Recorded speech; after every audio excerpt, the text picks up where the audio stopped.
It's the Orioles on Masson, and we welcome you to a, right now, rather wet evening.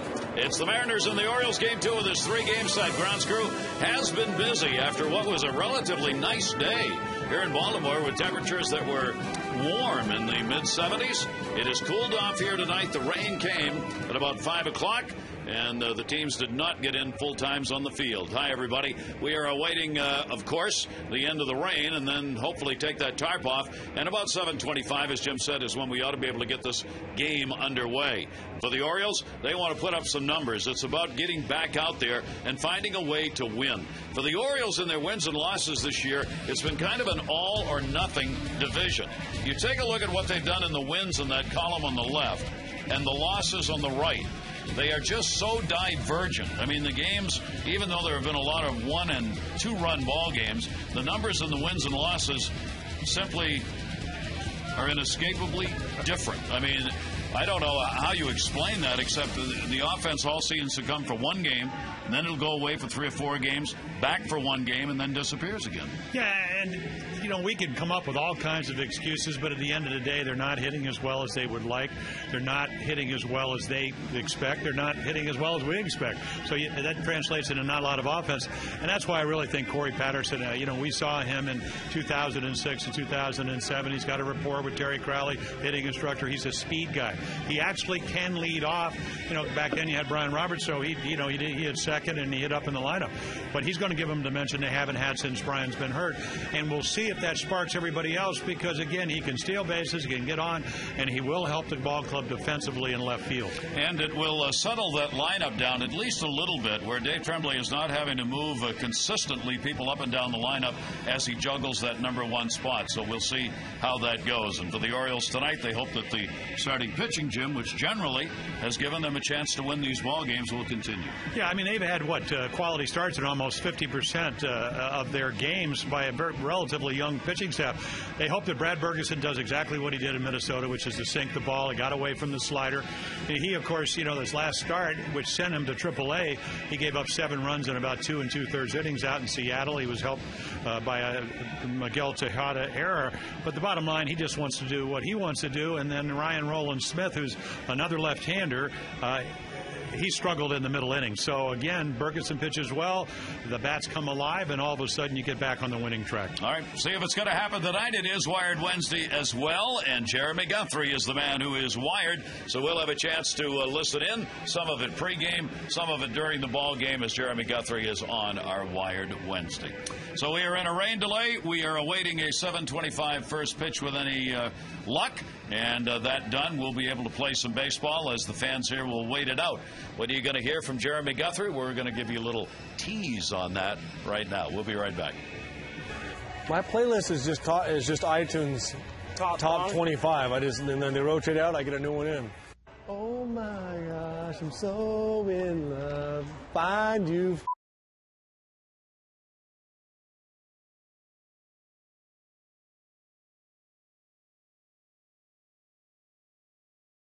It's come Friday night.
it's on. Rain has all but let up. That's not a duck, but apparently needed a bath anyway. Brad Bergeson's ready to pitch. The starters have made their way out to the bullpen, and Brad's just coming out onto the field now to loosen up and start throwing. That's a good sign. So 7:25, that's our hope for first pitch. Until then, we're going to let you look at some alternate programming, and then we will be back for Game 2, the Orioles and the Mariners.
game time temperature 59 degrees. Visit trainsearch.com to locate an independent train dealer near you.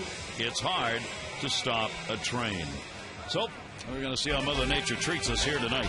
Let's take a look at the starting lineup for the Mariners, brought to you by Southwest Airlines. Ichiro, Figgins, and Kochman, Lopez, Tiasasopo, Langerhans, Wilson, Moore, and Saunders. Josh Wilson playing shortstop. Emergency? Well, pretty darn good numbers. And Brad Bergeson trying to win for the third time. Well, home sweet home. A little bit different this year, 7-2 coming into this season, but he is 8-2 here, safe with the sinker. That's really what he does best, and that's what he did in Minneapolis when he was able to come back and pitch very well. And then against the Mariners, retribution, he did get knocked out very quickly. 2 2/3 innings, 7 runs, 4 of them earned, and then had to go down to Norfolk to get back on track. And they hope that is the case tonight. And here is Ichiro, and we are underway. Ichiro with a 3-game hit streak enters the day 7th in average in the league at .331. He is 3rd in hits in the league. And Ichiro last night opened up with a 2-for-4 in the ball game.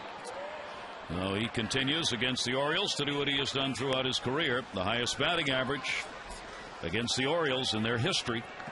He upped it to .367 with the 2-for-4 he had in the ball game last night.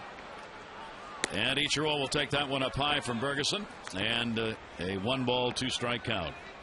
The infield hit leaders, as you might expect, the speedsters, Ibar Pierre, Austin Jackson, the rookie with Detroit.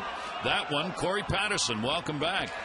There he is, making the start at left field, and the ball finds him right away. 1 down. Now let's take a look at the Orioles defense behind Brad Bergeson. Patterson, he will run down some balls in left. Jones, Markakis, Tejada, Escurus, Wigington, and Atkins. And then Matt Wieters again catching. So Corey Patterson returns to the Orioles. Called up today. Nolan Reimold sent down. Immediately put in the lineup. And in the leadoff spot. And in left field. Here is Sean Figgins, the switch hitter. He had a 1-for-4 in the ball game last night. Still just a $1.88 on the season. Figgins shows bunt. We may see some of that tonight. Obviously, this grass is really wet, and if you can bunt a ball fair, it's not going to roll very far. We'll see how these teams play that, both of whom have had enormous problems scoring runs. And Brad Bergeson gets that one in there. Yeah, early in the year, Brad, again, coming off a shoulder injury, doing a commercial back in December after being hit by the line drive, hadn't pitched after July 30th last year. In the air to center. Jones. 2 down. And they just said, get back to basics. What do you do best? Yeah, you have a good slider, but your sinker's better. Throw a few more changeups. That's what he did in Minneapolis, and he was very successful. He's a ground ball pitcher. And you know, again, get ahead, make them chase. They're going to say, hey, get the ball up. Let's bring the ball up against Brad Bergeson, and maybe we can do some damage. Here is Casey Kochman. Kochman will take it for a strike. Bergeson, his best effort in the outing against Minnesota. He gave up no runs, 6 hits over 6 2/3 innings. A couple of walks. And a strikeout. Slow roller to first, off the bag, but it came up for Atkins, and they get the out. So a good inning for Brad Bergeson as he retires the side in order. The new look lineup for the Orioles when we come back.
Starting lineup for the Orioles, brought to you by Southwest Airlines. Corey Patterson is here, and there he is in the leadoff spot. Adam Jones, Nick Markakis, Tejada, Wigginton, and Wieters, Scott Atkins and his tourists. Corey Patterson, 06-07 with the O's. Those were the numbers he had here, including 82 stolen bases. Yeah, one of those years he hit 16 home runs, so he'll face Ryan Rowland-Smith. 7 start rebound defect because he's really been struggling middle innings. 5, and 6 runs. Cliff notes. He watched Cliff Lee establish strike one, used his fastball early, then went to the breaking ball, and he comes from Australia. One of his favorite things to do, his sister Rihanna is a professional surfer, is Let's Go Surfing Now. A big fan of the Beach Boys, no doubt. Don't really know that, but might be. Let's go surfing now, everybody's in. Here's Corey Patterson. Well, if the rain's hard enough. Yeah, we'll do it right here. Yeah. Fouled that one off his foot. Corey signed, of course, by the Orioles. One of the ironies here is that Corey Patterson's bio is in the Seattle press guide, because that's where he was in spring training. He was with the Mariners, and they let him go. The Orioles picked him up, signed him to a minor league deal in April 21. He comes here with an 11-game hit streak with the Tides. He was hitting .444 during the streak there. Chases Ryan Rowland-Smith upstairs. He played 14 games at Norfolk, hit .368 overall.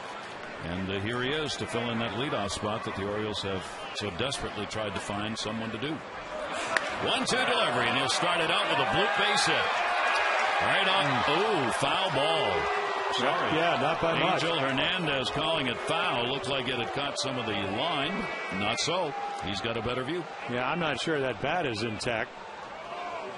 Just trying to throw the high fastball by him. He jams him, and then obviously it was foul because Angel's right there. But not by much, an inch or two. Otherwise, that's probably 2 bases, even on a wet field. Corey Patterson will come back. And a 1-ball, 2-strike count on him. And that's going to miss outside for a ball.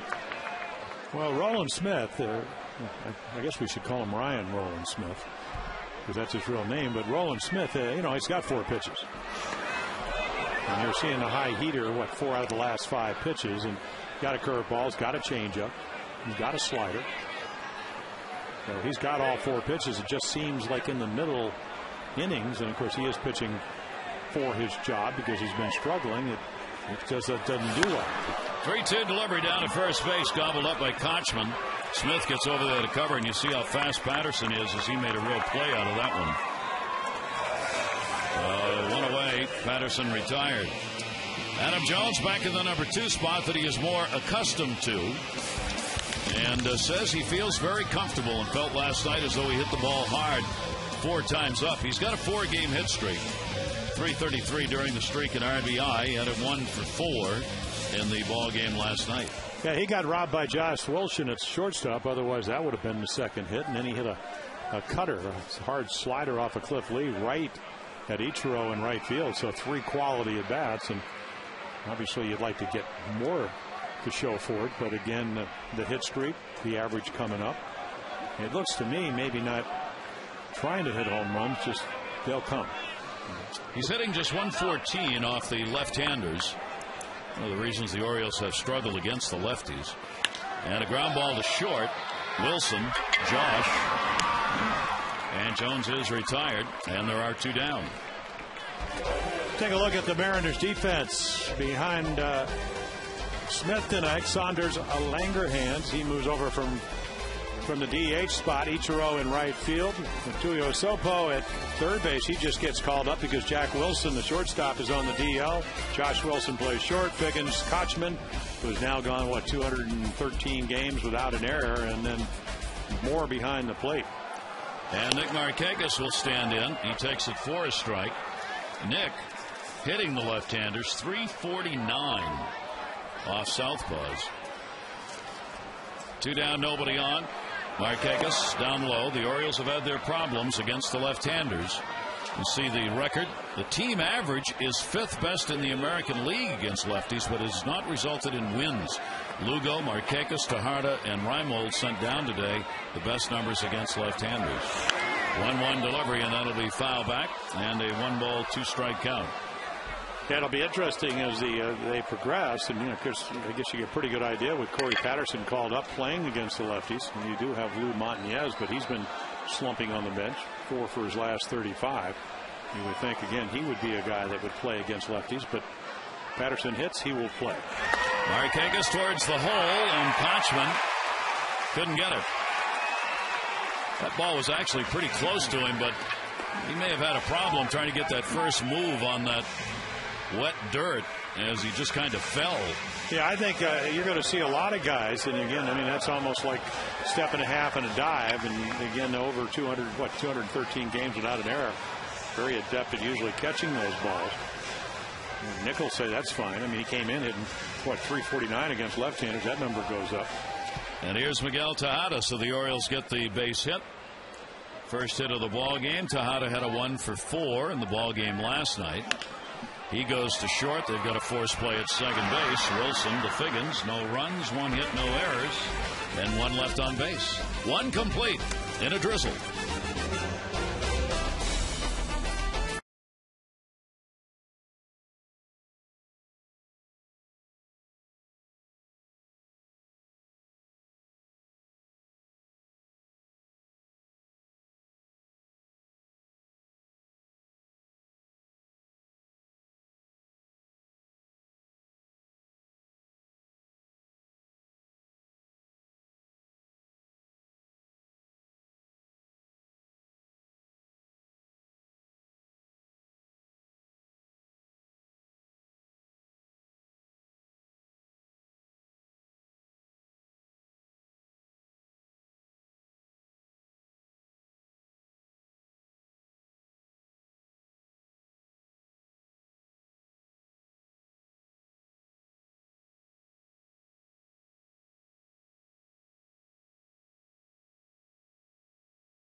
Despite all those, he has never led the league in doubles, but he sure has piled them up.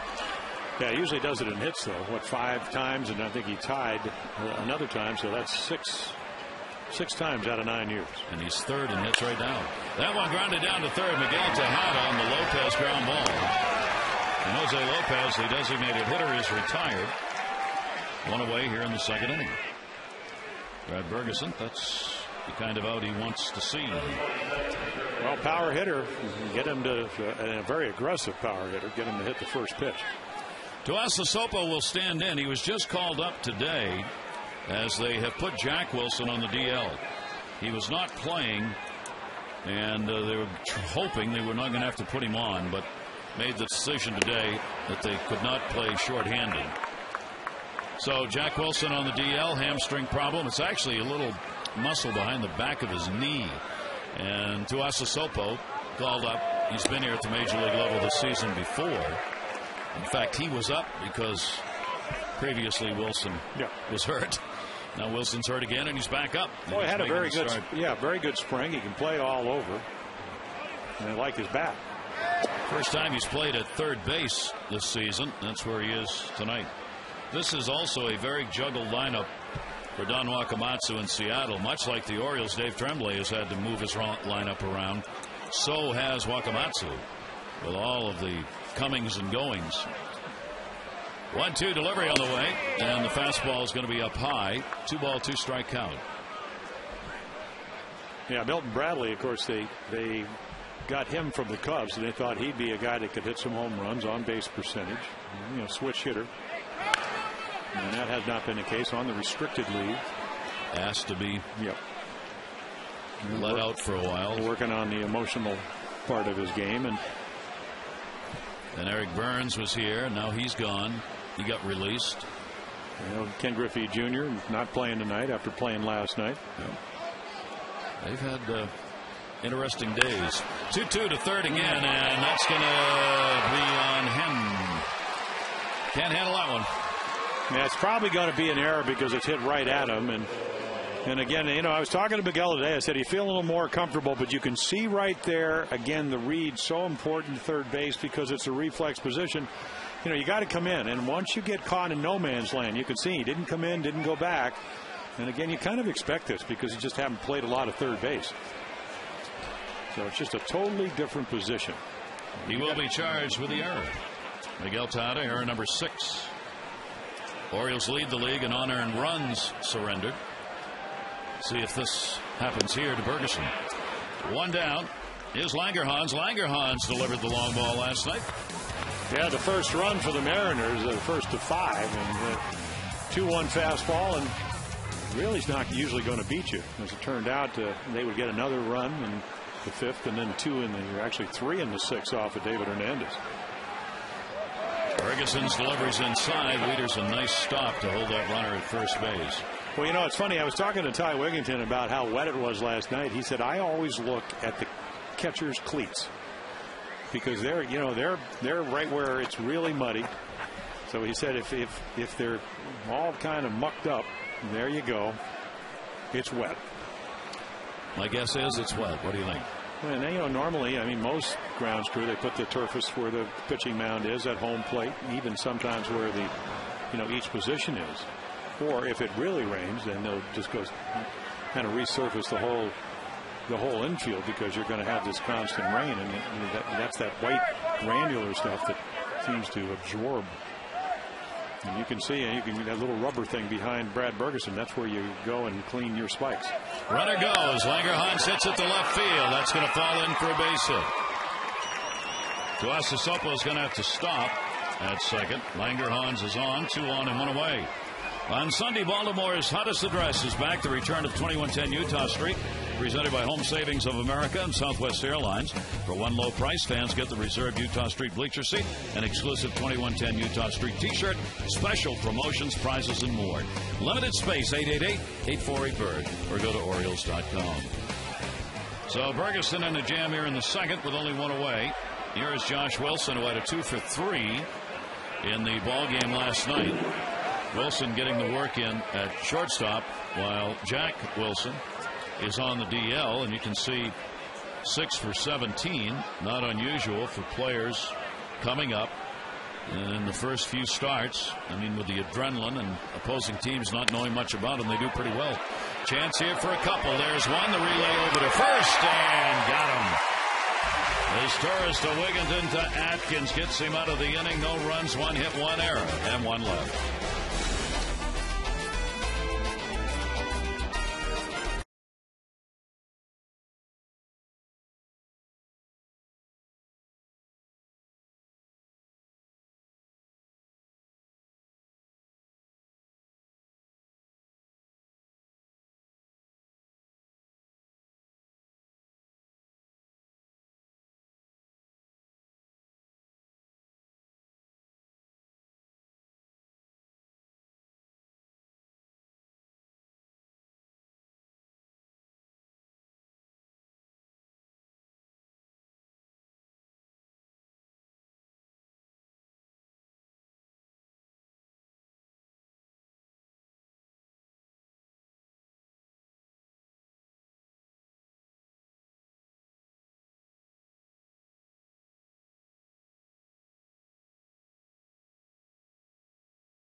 when he goes down to AAA. Gary? And we certainly wish him the best of luck, because he's a very talented ball player and a heck of a guy, and you hope Reinhold can get things straightened out there. Yeah, he's an impact player, and that's why I think they sent him down, because they had a lot of other options. Yeah. They wanted him to get back to where he was last year. There's a shot to center. Wigginton continues year's amazing first couple of months, as Ty has accounted for 33% of the Oriole home runs, the second highest in the majors. RBI output, he's number 1 for the O's. Yeah, you hang around the middle of the plate, he's going to hit the ball hard. It may be an out, but he's going to have an authoritative swing. That's exactly what he did there. When they got him, and I only met him, you meet him as a broadcaster at the cage when he was with other teams. But when he came with the Orioles, this guy is a gamer. He comes to play every day. He's ready. He loves being out in the field.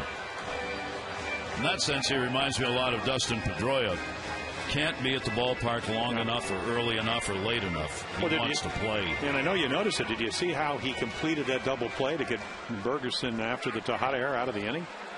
Well, it was a terrific turn to the double play. That one fouled off, and that caught a piece of Adam Moore, the catcher.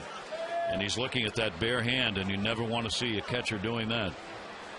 Don Wakamatsu and the trainer come out. Yeah, right off the fingers. See, that's why catchers are taught with that bare hand to have it behind their bottom. Put it back behind you until the ball is there in the glove, and then bring it around. He had it out there, and that ball caught him flush. Yeah, I think there's a tendency maybe, Gary, to get it out there a little bit more when there's a runner on base. But, boy, that hits him flush in the back of the knuckles. That hurts. Boy, you just hope something that's not broken.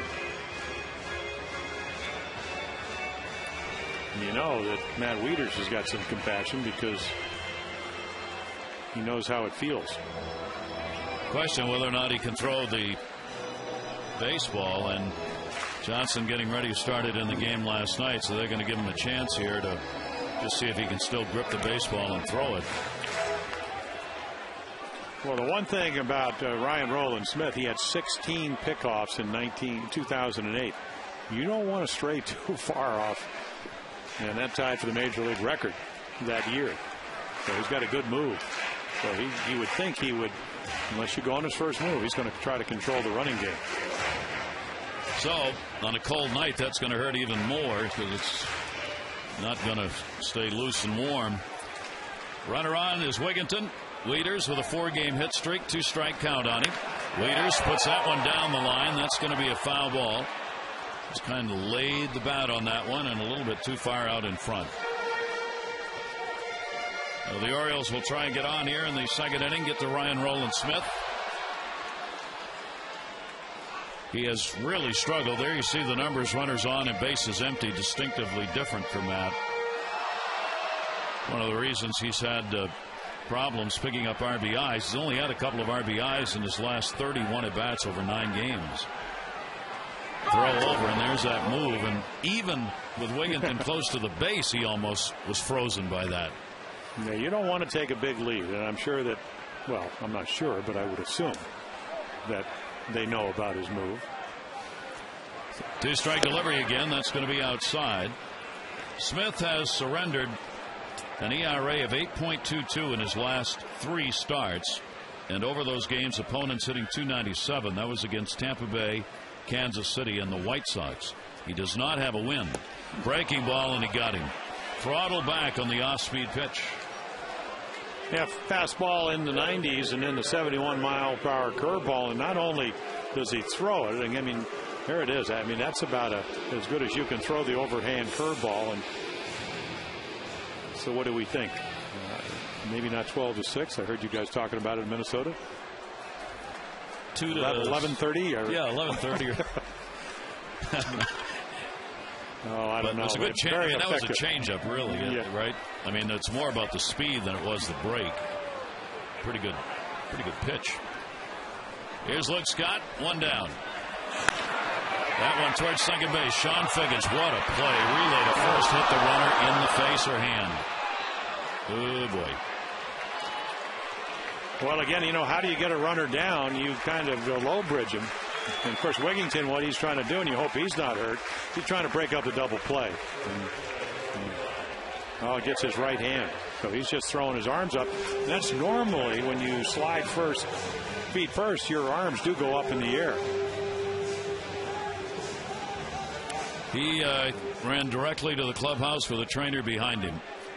He felt as though he was really hurt here. You can tell by the way he's leaving. And this is a guy that gets hit with 98-mile-per-hour fastballs and never even flinches. Wow. Orioles do not need to lose Ty Wigginton. That's just a freak play where he's going down, and you could see him try to. And then right there you can see Josh Wilson look to see where the ball went. So the out is recorded on Wigginton at second base. There are 2 down and a 2-0 count on Atkins. So Dave Tremblay will have to wait and see whether Wigginton can come back out or not. There's the throw over. Luke Scott in the fielder's choice at first base.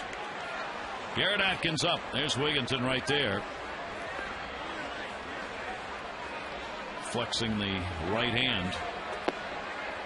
2-0 pitch. And misses down low. And it goes to 3-0. It does save him an out. They were going to turn that double play. As you mentioned, Figgins made a terrific play and a very quick release to the shortstop, Josh Wilson. I guess it's up in the wrist area of this. Which you can't tell looking on. Yep. Atkins 194 off left-handers, but he draws a walk. Well, that keeps the inning going, and there's the first free pass of the ball game from Smith. Stay tuned to Masson following tonight's O's Extra postgame show. Coverage of the Norfolk Tides and the Syracuse Chiefs. Troy Patton, Steven Strasburg, they're scheduled to be on the mound. So don't miss your chance to get a look at a couple of young pitchers whose futures look very bright. That'll be coming up. Masson following O's Extra. Here's his Taurus. Runners on at first and second. Orioles had a 2 for 6 with runners in scoring position last night. They continue at a .222 average overall, and with 2 down, just .213. The Orioles have scored the fewest 2-out runs in the league at 34. The Mariners are next, fewest at 45. Center field, Langerhans is there, and he's got it. No runs, 1 hit, no errors, and a couple left on, and Ty Wigginton's coming out.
At the major league level, so you don't want him here at the expense of somebody else in having to send Reimold down. But you know, Reimold needs to go down and get some confidence, get himself straightened out again. He's a much better ball player than he showed here. But we're glad to have Corey step in and, you know, pick up the slack for us. Hopefully it will generate some offense for us. You know, Dave, obviously Reimold an impact player because he can do so many things. How did he handle it? Oh, he's fine. I mean, he's a fighter. The kid's from, you know, just outside of Pittsburgh. He's a blue-collar guy. I mean, I thought he really fought himself to such a point that it probably wasn't healthy for him. The guy was here early every day, extra work. He had blisters all over his palms of his hand. He was hitting so much, but he understands. I think he'll do the same thing that Bergeson did. He'll go down, take his foot off the pedal a little bit, and just get some confidence. I don't think he'll be down there very long. Adam Moore's ground ball handled by Tejada. Moore is retired. Bergeson so far, Skip, what do you see? Ground balls. I like it. Just keep sinking the ball, pitch ahead, and, you know, get ground balls. How do you plan? Will Corey Patterson play lefties and righties if he hits? I think he's got, Jim, I think he's got to play. You know, I think I got to stop fiddling around with the lineup and put him in the leadoff spot, let him go with it for a while and see if he can help us. That'll make life a little easier with the rest of the lineup, too, won't it, Skip, to try and settle it down a little bit? They start hitting it, Will. I don't know about your life, but my life hasn't been very, you know, settling. I mean, who's kidding who here? I'm sure you'd like to have a lineup you could come in every day and just kind of know that that's who's going to be in it. You haven't had any of those days yet, have you? No, but, you know, it's just like the weather. It's going to get better. Things are going to start getting better. We had a good workout today. I'm glad we're getting a chance to play. And let's put some numbers up on the board and win the game. All right, Skip, we appreciate it. Thank you. You're welcome. Dave Tremblay, our Wired Wednesday brought to you by Verizon, the network with the most 3G coverage. And Wigan didn't get that hand tested as he makes the play on Michael Saunders. And does so to get the out. There are 2 down on ground balls here. And that will bring Ichiro back to the plate. For Brad Bergeson, this is his 4th start against Seattle. He is 1-2 lifetime against them. 3 of the starts have been on the road. Ichiro pumps it deep, going back Jones, and that ball is going to take a hop off the base of the wall, and Ichiro will go in with a stand-up double, the 2nd hit for the Mariners. Well, we were talking about it last night. Rick Kranitz, the Oriole pitching coach, said, do you have any specific way you pitch Ichiro? You know, again, I mean, the all-time record. He said, well, we try to pitch him away. What's where the target is? Look where Bergeson's ball goes, about a foot over the middle of the plate. And what Rick Kranitz says was that's exactly what Ichiro can do, and that's why he has had over 200 hits for 9 straight years, and he's won a couple batting titles. And that's why he's Ichiro. Now Figgins is going to get the RBI opportunity. And the Mariners, like the Orioles, have struggled in these situations. There are 2 down. Sean Figgins flying up to center field his first time up.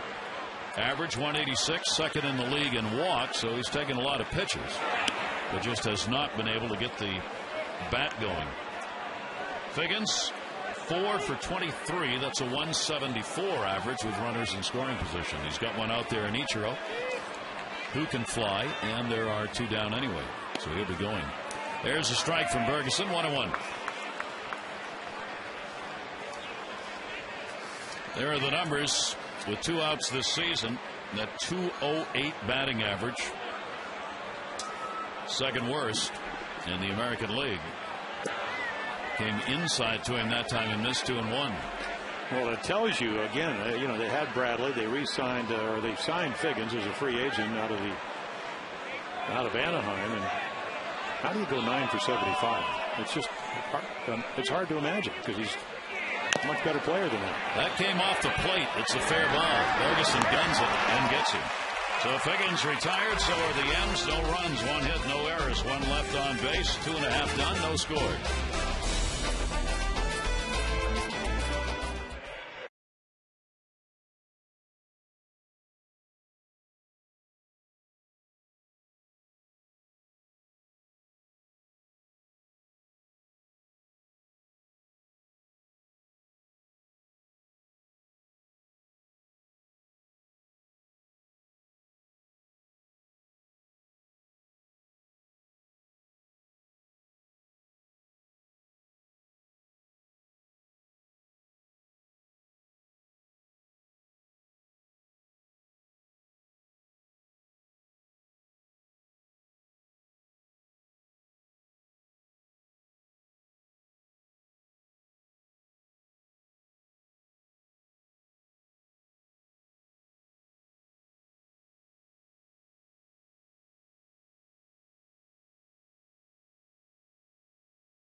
up will be leading it off. Yeah, and everybody's coming in. All the infielders on a wet turf, they'll come in a step or two. Kochman at first, you can see that third baseman in, everybody, because of the speed. Since Corey's last appearance here in 07, he has been around. 0-1 delivery is going to be a base hit. He played Cincinnati, minor leagues, Louisville, Syracuse, and last year split it with Washington and Milwaukee. He's on here with a single. All right, if he gets a strike to hit, he's a tough out. In the 2 years, the 16 home runs, and it dropped to 8. RBIs went from 53 to 45, but again, if you throw him a strike, he's a dangerous hitter. What you want to do is throw him enough strikes to, like most hitters, and get him to expand the strike zone. But Roland Smith did there, and then I don't know if this is a running situation because of the wet turf and the fact that he has such a good move, but we'll see. He stole 45 bases one season, 37 the second season with the Orioles. And the pitch will be taken by Adam Jones for a strike. Jones hitting at 229, grounded out his first time up. Adam this season has had only one hit against Seattle pitching. He is 1 for 17 in this, the 5th game these two teams have played. Seattle's won all 4 of them. And the pitch will be taken down low for a ball. 1 ball, 1 strike count on Jones. Orioles trying to get out of a 3-game losing streak. They can get the victory here. Losing the opener last night by a score of 5-1. 1 ball, 1 strike delivery going. Jones, and again throttled back a bit on that. The breaking ball, 1-2. And you could see how off balance his swing was. I mean, hitting just like pitching, or almost just about any sport you do, is about balance. We talk about the separation.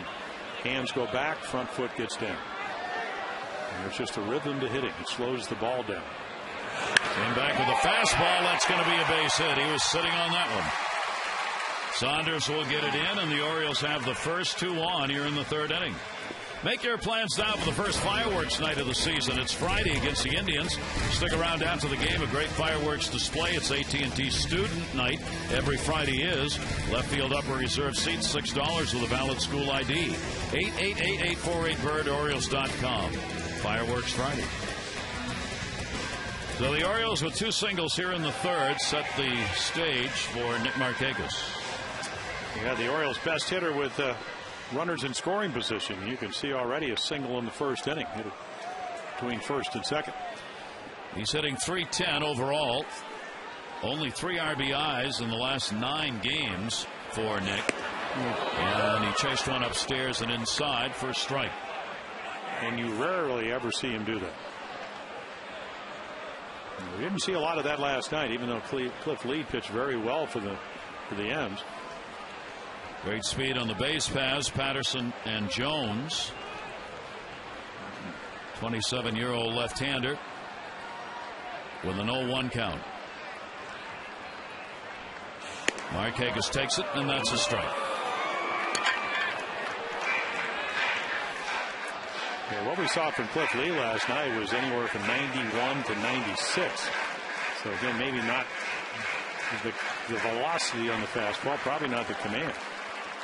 And then late in the game, Cliff Lee went to the slider and the curveball. Almost got away. Moore went up to get it. Yeah, let's take a look. And the adjustment, I don't care. You're a 299 lifetime hitter. Look at his hands in April. Now he's much more relaxed, a little bit open stance.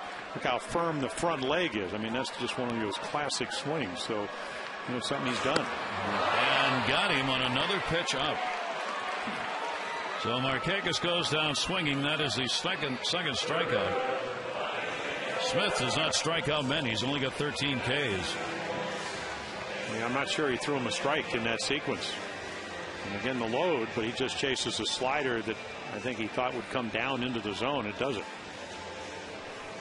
Left-handers 280 off him, and the right-handers are 263. He's given up 7 home runs, tied for 3rd most surrendered. 6 have been hit by right-handers off the Mariners starter. And Tejada will take it for a strike. Tejada hit into a fielder's choice his first time up. Well, Miguel has not had an RBI in the last 10 games. Yet he's hitting 300 in that category. Yep. The Orioles just have not been able to put any runs up. That one's fouled off. These Seattle games, Seattle's just held them to virtually nothing. Well, there's a school of thought, and one of the best hitters and off to a great start with 325 last year is Robinson Cano. And his hitting instructor, Kevin Long, Cano had 207 last year, 207 with runners in scoring position. And he said everything changes when you get runners in scoring position for good pitching. They pitch you differently. They go to your weakness, and you need to recognize that. He's done that this year. Cano has. Here's the 0-2 delivery, and that's outside. Take a look at what the numbers have been against the Mariners. The Mariners are 104. The Orioles as a team hitting 197 in those 4 games. They've been outscored 20-5. Runners in scoring position just 158. And the ERA for the Mariners 1. The Orioles 4.36. So the Mariners have really dominated in the 4 games this year. 1-2 delivery. Tejada down to third again. It will be a foul ball. And they've done it the way I think they felt they were going to win games. 85 wins last year. Tried to help their offense. They were last in the American League, but again they had the second lowest ERA in the American League. So if you're pitching well, at least you have a chance. And they do have that again this year. They're second in ERA, and they've had a pretty good bullpen. Tejada's fouled off a couple outside of third here. Corey Patterson at second, Jones at first. No score. 1 down. Here's the 1-2 delivery. Tejada will take that away. Way up. Moore's had to do a lot of work behind the plate, hauling in some rebounds. Some of those pitches have almost sailed over his head. Well, you could see again 16 starts last year, but at least it looks like number-wise maybe a little more comfortable out of the bullpen. So just overthrowing a couple of fastballs. 2-2 delivery on the way. Tejada's going to get the base hit into right field. Patterson will score. Rolls to Langerhans. Going to wave home Jones. Throw coming into second. Throw to the plate way off the mark, and the Orioles have a 2-0 lead. Tejada with the 2 RBIs.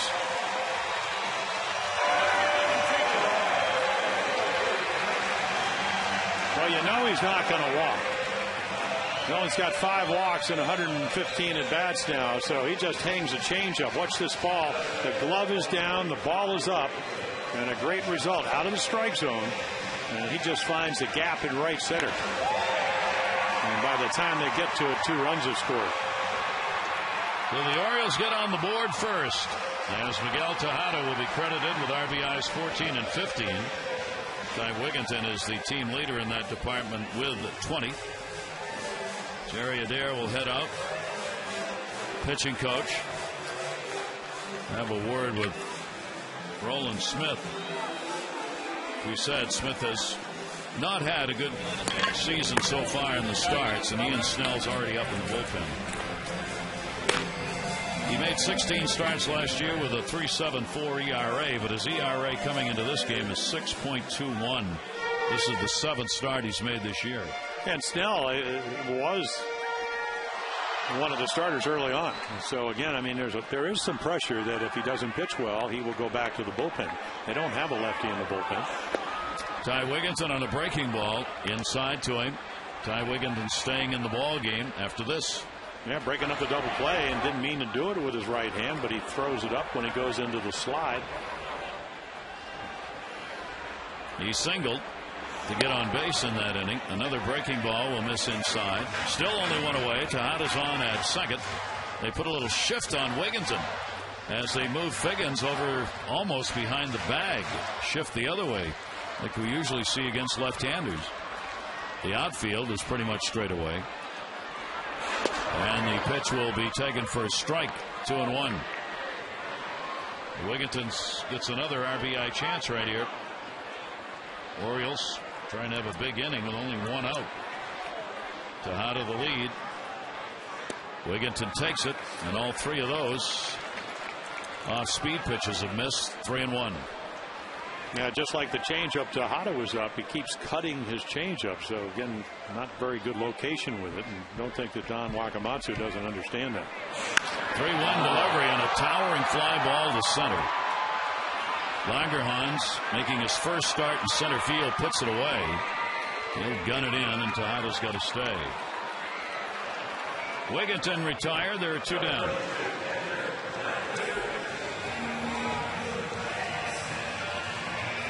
Tuasa Sopo's making his first start at third. Michael Saunders is making his 4th start in left. Langerhans is making his first start in center. So the Mariners have got some people in positions where they have not viewed the ball game from very much this year, if at all. Here's Waiters. He will foul it away. Matt struck out his first time up. And don't think that Brad Bergeson, when he saw that Gutierrez, who's 5 for 9 off him, wasn't playing.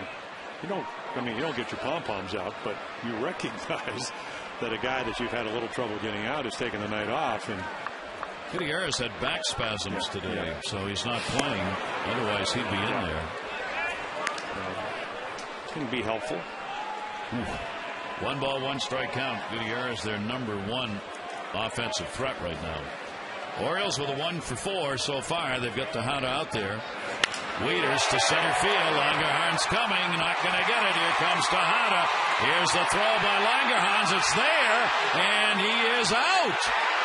Langerhans, in his first start in center, gets Miguel Tejada on the Waiters single to end the inning. The Orioles will get a couple of runs on 4 hits in the inning, but it ends at the plate. This was kind of a rainbow throw, but it was on the money, and he had time to lay the tag as Moore got it down.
Jeremy Guthrie on our Wired Wednesday talking with Rick Kranitz, who doesn't understand how you can put on a new pair of shoes and pitch. Well, you could do it on tonight because you get your sharper spikes on a wet, rainy night, and make sure because you're sliding all over the place.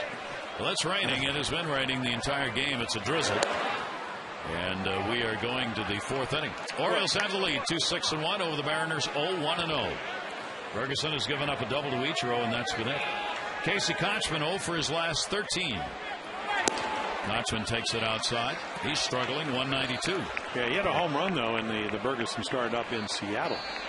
And that got Berge out of the game. First time he faced Ferguson. 1 for 2 with that homer. 3 ball, 1 strike count. Ferguson, no walks, no strikeouts. Smith, a walk and 2 strikeouts. 3-1 delivery down the line. Corey Patterson going over, and that's a foul ball. You know, back to the shoes. When I broke in, they actually used kangaroo leather, so they did stretch more than they probably do now.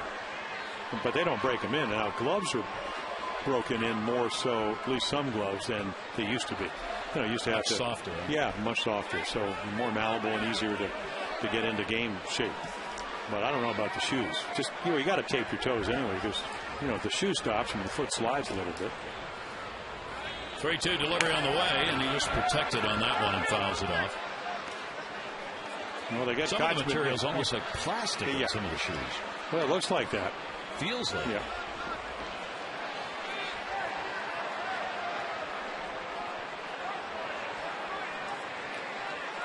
Three ball, 2-strike count. The Daily Footwear Report, not sponsored yet, but we're going to find one. So Konchman is on, and the ever-dangerous leadoff walk. That's 9 walks by Bergeson in the 25 innings that he's pitched so far. Well, if you go back to the inning that got him out of the game in Seattle, and then had to go down to AAA Norfolk, it was a couple leadoff walks, and then the home run eventually by Konchman, and that's what started it. Here's the number you'll want to tell your friends about. Look at the designated hitter number at the bottom for Seattle. There are 7 pitching staffs in the National League with higher batting average than the Seattle designated hitters. 7 pitching staffs.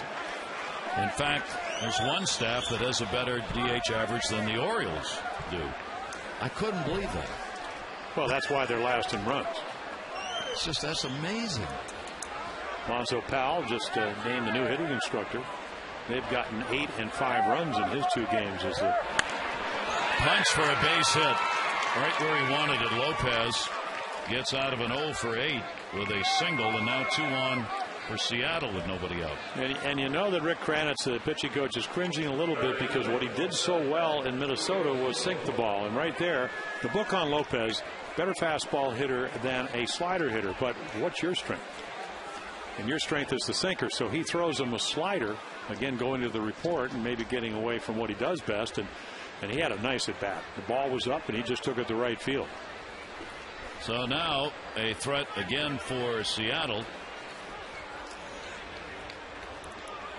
Tuiasosopo stands in, hitting 174. He's looking to bunt.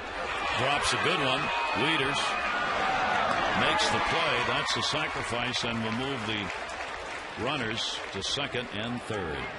Time now for our AT&T Mobility Trivia question. I know you can't wait for us to miss the answer. Who holds the O's record for the most home runs in a season by a second baseman? Oh, the O's record. Yes, beating Davy Johnson. Brian, I think, hit 18. Well, I thought Davy Johnson might be up there, but probably got to be Alomar. Yeah, Bobby Grich, though, in the strike year, 81, actually tied for the league with 30, but he was playing for the Angels. Okay. And the answer is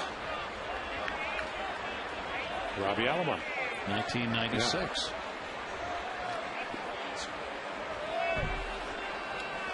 Now, Richie Dower would have liked to have hit more than 20, but he didn't. Ferguson missing down low. Langenharz had a single his first time up, 2-0 count. 1 down, 2 in scoring position.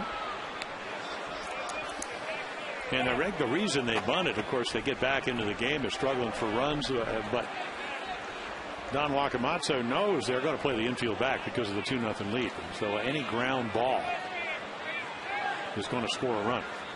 You don't want to play in even at first and third, because if you hit it by you, it's 2 runs and the game's tied. Langerhans, another one of the call-ups. It's only his 8th game. He's only had 14 at-bats, a home run for his lone RBI.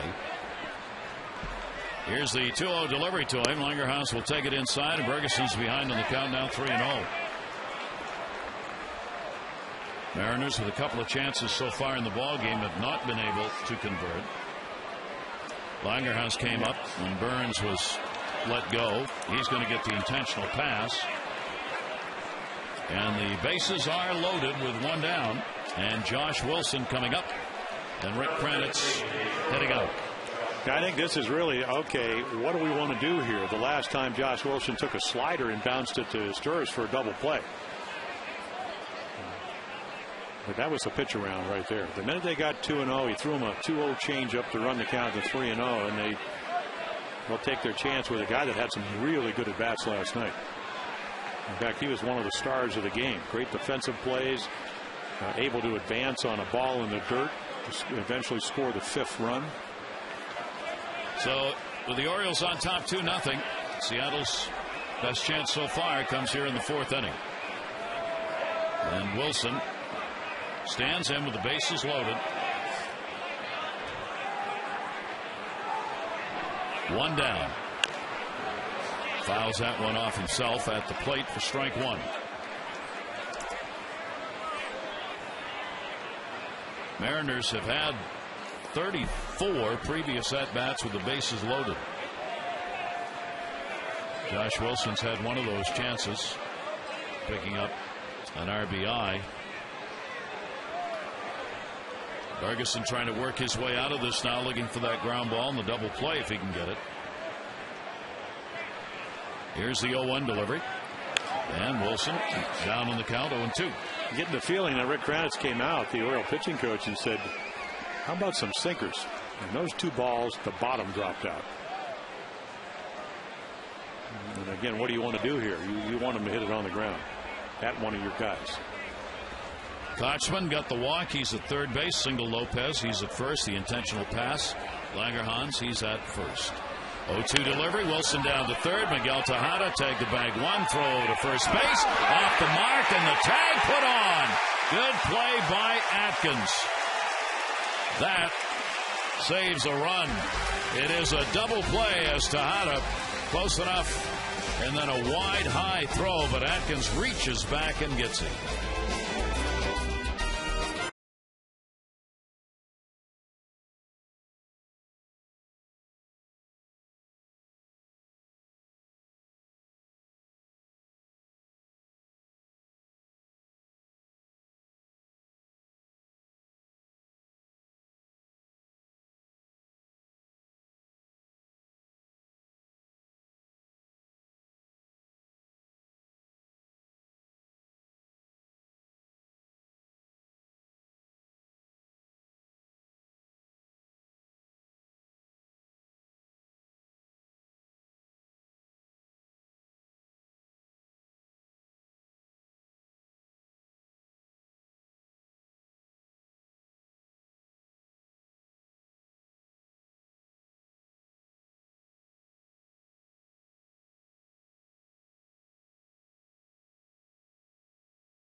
Buy a boneless wings combo at Wendy's and get a scratch and scorecard. Win great prizes from the Orioles and Wendy's. Wednesday, you know when it's real. Trying to get the starter out is a problem the Orioles have had this season. The highest percentage of opposing starters going 7 or more innings has been against the Orioles. Then against Texas, Seattle, Houston, and Toronto. That's starting pitchers staying in the game for the longest period of time, or 7 innings or longer. The Orioles have seen those starters more than anyone else. Yeah, 60% of the time, and obviously it sets up your bullpen, especially the back end. And you get, everybody wants the same thing to happen. High pitch count, get to the middle of the bullpen, usually not as good as the back end, and try to score some runs and maybe get a big inning. Luke Scott hit into a fielder's choice. He'll foul that one off. Luke is the designated hitter. We were talking about the DH numbers for Seattle. The Orioles DH this season combined for a .235 average, 4 home runs, 12 RBIs. That one in the air to right field. Ichiro just watching way back, and goodbye! Home run, Luke Scott. And the Orioles have a 3-0 lead.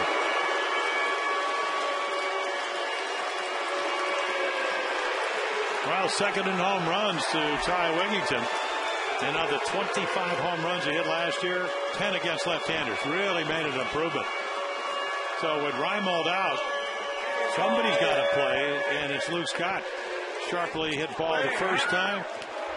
And I'll tell you what, I was watching Ichiro. The minute this ball is hit, he just turns around and see how far as it's going to go. That's our Ford Drive of the game. Your local Ford dealer invites you to experience Ford like never before. Ford Drive One. So Luke Scott gets his 5th home run of the season. The Orioles have their 31st homer as a team. Scott's now got 10 RBIs, and just what we were talking about, the starter is gone. So Roland Smith, struggling in this ball game, will come out, giving up the 3 runs earned on 7 hits. He walked 1, struck out 2, worked only 3+ innings. 3-0 O's.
So they're going to have a quick hook on him. Why you do that, man? Leave it in. Guess he knew what was going on over there, didn't he? Yes, he did. Ian Snell, who came over last year right before the trading deadline, along with Jack Wilson. And we talked about their shortstop hamstring problem. So, you know, a couple of appearances out of the bullpen. There are your 4 starts. There are the numbers. He's got a good arm. Talking to him yesterday, he's from Dover, Delaware, you know, just up the street. So used to come and watch the Orioles all the time when he's a kid. 28-year-old right-hander. His best years were actually with Pittsburgh. Won 14 games one year. Ian Snell working to Atkins after the home run by Scott. Drives the starter out of the ball game. The Orioles now have the 3-0 lead. Atkins drew a walk his first time up. That'll be played to the bag and the out by Kochman. Atkins retired. 1 away. So Snell gets the task of trying to hold the Orioles now here at 3-0. Don Wakamatsu did not want to go any deeper into the ball game. His team struggling to score runs too, so he's got to try and hold it right here. As Torres coming up, flied to center his first time up. Hey, he's also got the luxury of knowing that Felix Hernandez, if he pitches up to his capabilities, is pitching tomorrow. So you can, again, not where you want in the standings in the American League West. You don't score a lot of runs. You bring in the bullpen and hope he gets the job done. Snell last appeared against Tampa Bay. He hasn't pitched in 5 days. He went 3 1/3 innings, gave up a couple of runs, 3 hits, including a home run in the ball game. Strike taken by Torres with 1 down and nobody on. The Orioles in a 3-game losing streak, trying to get out of that here tonight. And we remind you, it is a day game tomorrow. Tomorrow's game, 12:30. 12:30 start. Kevin Millwood looks for his first win against Felix Hernandez, who is 2-3. For the day game tomorrow. And then Cleveland will be coming in for Friday, Saturday, Sunday affair. And then Kansas City for Monday and Tuesday. 1 ball, 2 strike count. Snell, timeout asked for at the plate by Torres. He's jumping up and down on the mound, not because he's happy, because he's trying to clean his spikes. Well, maybe he is happy. I don't know. Foul back 1-2. You never know. Well, he's happy to be in the game. He's happy to be pitching. I mean, when he came over last year, his last 9 starts, he was 5-1 with a very low earned run average, and in 7 of the 9, 2 runs or less. So he showed him he could pitch. He's a 38-48 lifetime pitcher coming into this season. Here's the 1-2 delivery on the way, and that'll be foul back again. And it stays at a ball and 2 strikes. Now the Orioles get rid of the left-hander and get to work against a right-hander after seeing the lefty Cliff Lee go 7 1/3 in the ball game last night. Here's the 1-2 delivery on the way. Ground ball back to the mound. Snell. 2 down here in the 4th inning. Saturday is the next game for members of the Junior Orioles Dugout Club, presented by Chick-fil-A. Young fans 14 and under, they get tickets to 10 games, a Dugout Club hat, membership card, and more. All comes in that great lunchbox, all for just $17. Hope you'll think about that, because the family and friends can then get tickets for just $6. To get your family signed up, 888-848-BIRD, Orioles.com, or any Chick-fil-A location. Young man got his hat signed by the Bird. Enjoying the ball game. 2 away, nobody on. Corey Patterson, a single, 1 for 2. And you like that run when you're hurting for runs. It's nice to bring a guy up, lead him off, let him single, and then score a run. A big home run swing there. Patterson getting here just in time to get dressed and get out on the field and play, as he came up from the Norfolk Tides in the anticipated move of Reimold going down. Over the screen, 1 ball, 2 strike count on Patterson.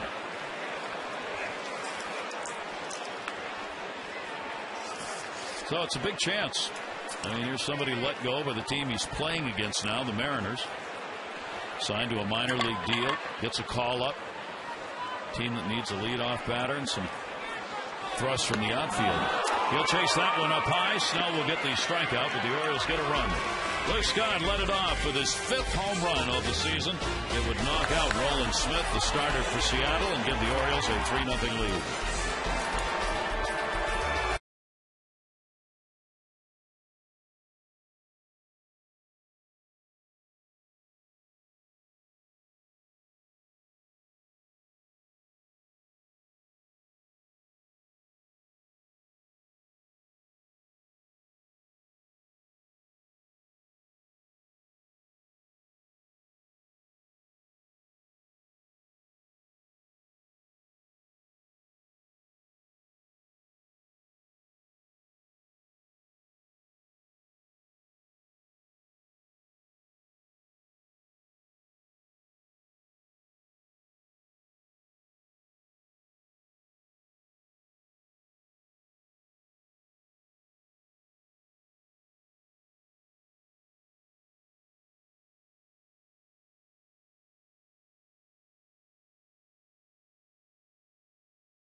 Here's Adam Moore. Moore doing the catching, 15th ball game behind the plate. He grounded out his first time up, hitting at 167. Brad Bergeson with a 3-0 lead to work with, going after his 3rd win of the season. Get that ERA down, 7.36. He's lowered it in the last couple of starts. 1-1 delivery to Moore, chop foul. Well, what I like so much about him, he controls the running game, fields his position, throws a lot of strikes. And yeah, maybe not this year when you're really struggling for runs, but I think most of the time last year, I think the Orioles thought they were going to win when he was on the mound. He was that good.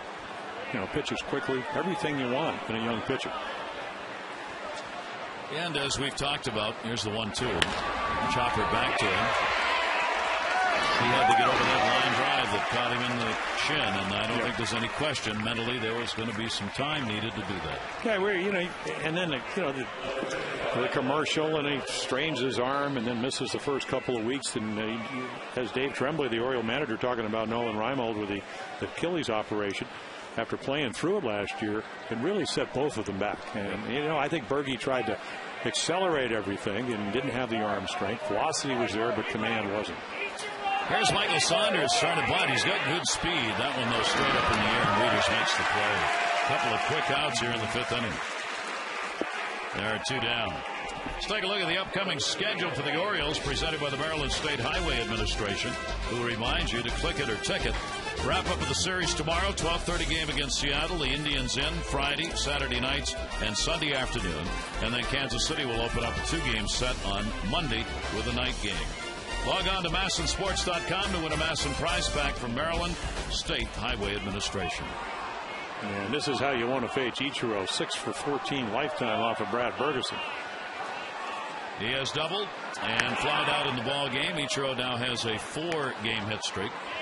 To go along with the fact he has the highest batting average ever against the Orioles overall, he is also a .390 hitter in this ballpark with 2 home runs. Well, it's a wonderful ballpark to hit in because it looks so hitter friendly. You don't walk up and say, well, I got to hit it 420 to get it out of center field. The power alleys are friendly, but the only thing that's not friendly is that there are a lot quicker infields. I mean, beautifully maintained. And you just come here and you want to play baseball. And then the facilities are terrific. No home field advantage for the Orioles here. I think everybody likes it so much. You want to talk about the opposition. .333 batting average for Ichiro, and again drives one to center. This time, though, it's playable. Adam Jones is there in a good inning. Brad Bergeson of it. 1, 2, 3. Orioles trying to take game 2 of this 3-game setter on top, 3-0.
Adam Jones going to lead it off here. The former Mariner organization player always has that little extra desire, as all ball players do when you go up against the team that decided they could let you go. He has a single and a run scored in the ball game, 1 for 2. He's extended his hit streak to 5 games. Diasasopo was coming in at third base, stays in just off the cut of the grass now. Yeah, that's all about last night when he faked the bunt. And that's what the threat of bunting will do, even if you can be a power guy like Adam. I mean, look where he's playing. It's a lot easier if you do get a breaking ball inside park to hit it by him. That one he shatters the bat on and gets a base hit. Michael Saunders up with it, and Jones is on, so a 2-hit ball game, and he's starting to put some hits up now regularly. Well, quality at bats, and I mean, it's a pretty good running fastball. I mean, here's your H.H. Gregg Exmo, but again, he's inside the bat, so again, he doesn't hit it that well, but he gets the better part of the bat head to the ball. And what did Amber say earlier on? Point A to point B. Oh, yeah, sorry. well, that too. We make buying TVs and appliances simple. H.H. Gregg, price and advice guaranteed. Thought you were going to fit that in there. No, well, you did, though. You even took the mustard home that night. Boy, it was a big jar. I know. It was a big jar of mustard. You can't just throw that out. You get out of here pretty quickly, but you really scurried out that night. Yes. Scurried. There's food and wine to be had. I don't want to miss it. No. Well. Nick Markakis, 1-0 delivery, and that one's going to be popped up shallow left. Saunders will make the catch in foul territory. And Markakis retired. He's 1 for 3 now. 1 away.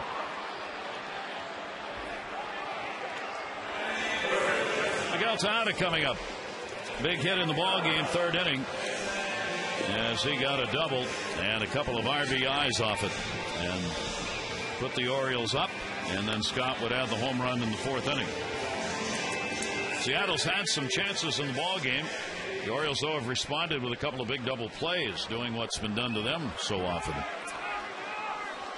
Jones on at first base. Here's Tejada. Thou shalt not walk. Thou shalt put the ball in play.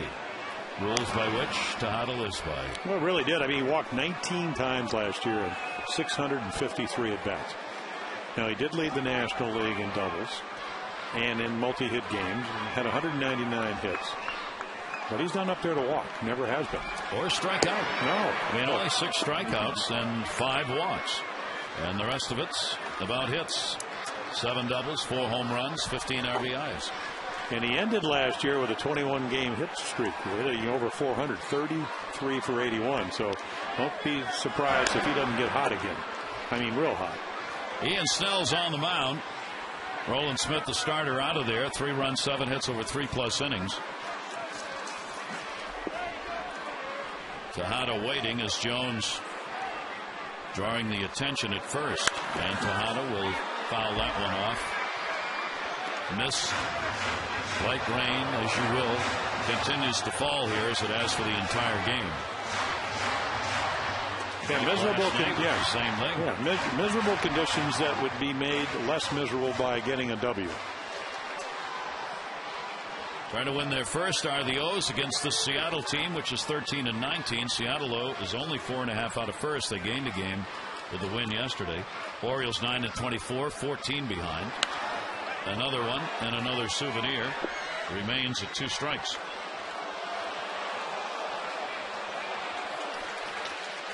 A lot of day games today, including Detroit beating the Yankees 2-0. Porcello got the win 3-3 over Vasquez, who's now 1-4. Mark Teixeira still hitting just 195, and Cano still pounding it out at 350. But the Tigers won it 2-0. 0-2 count. And swung at a pitch in the dirt. Tejada, strikeout victim number 2 for Snell. And as you said, that doesn't happen very often. 7 times. Ian Snell has good stuff. And there's that slider that just goes down. Good tilt. Got ahead with 2 strikes. And again, the expo on H.H. Gregg. And nice play by Adam Moore to keep it in front of him and catch it. Now there are 2 down. Jones still on at first base, and Ty Wigginton. Wigginton has singled and flied out to center field. And will take the pitch away for a ball. Ty comes in second in home runs, tied for second in the league, and 5th in slugging percentage in the American League. Leading the Orioles in both. Quick throw. Jones is back. Paul Konerko still on top with 13 homers with the White Sox to lead the league. Wigginton and Gonzalez are tied at 10 behind him. Slugging department, Konerko, Morneau, Miguel Cabrera, Cano, and then Wigginton, the top 5 in the league. Jones again having to get back. So Adam getting Snell's attention. Moore has thrown out just 1 of 8 from behind the plate. I mean, not a very good track out there, but we'll see. Wigginton will foul it away.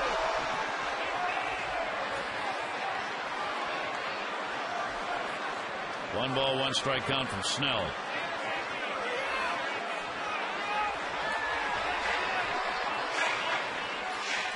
Kochman holding the bag at first.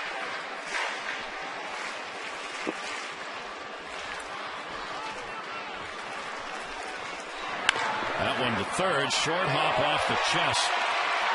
No play.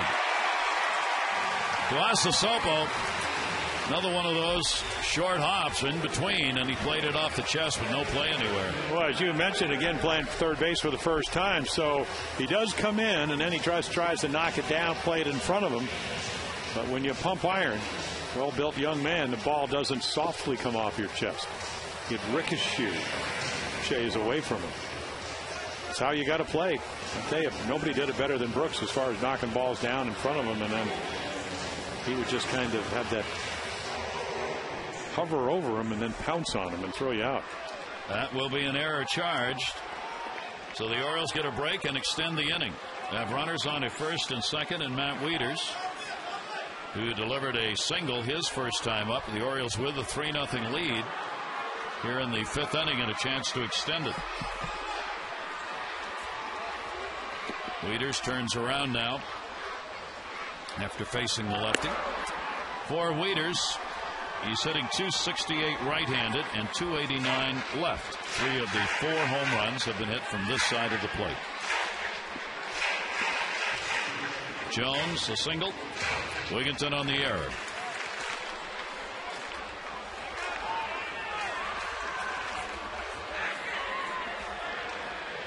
Snell's 0-1 delivery to him. It'll miss down low for a ball. Wieters' numbers with runners in scoring position are gradually coming up. He's at .233. 7 out of 30. Had been below that 200 mark. 1-1 delivery, and Snell away to him. 2-ball, 1 strike count. Yeah, we saw that with Matt last year. Coming to the big leagues for the first time, had trouble throwing runners out, and then all of a sudden, footwork, arm came a lot better. Not real glowing numbers and driving them in, and all of a sudden, it slowed it all down. Batting average went up. Hitting very well at the end of the season. 2-ball, 1 strike count. RBI chance here. Jones big lead at second, and chased the heater upstairs. Now, you don't see that very often, but I think the count had a lot to do with it. He's just looking fastball, which is what you're probably going to get, but then he just chased out of the zone. And again, it's kind of what Dave Tremblay was talking about. When you get into the hitter's count, just be a little more selective. And I think that's just, again, a young hitter saying, hey, look, I'm going to get a fastball, and then chasing it up over his head. 2 on, 2 down, 2-2 delivery, and just miss. So the Orioles get the advantage here with 2 away, as Jones and Wigginton will be on the go. Wieters with a 3-2 count. Orioles trying to get 2-out RBIs for the first time in the ball game. 3-2 delivery, and fouled it back. That battling here with a full count at 3-2. And he likes it out over the plate. You know, big and tall, long arms. Sometimes it almost appears that you can't get it too far away. Yeah, excuse me. No.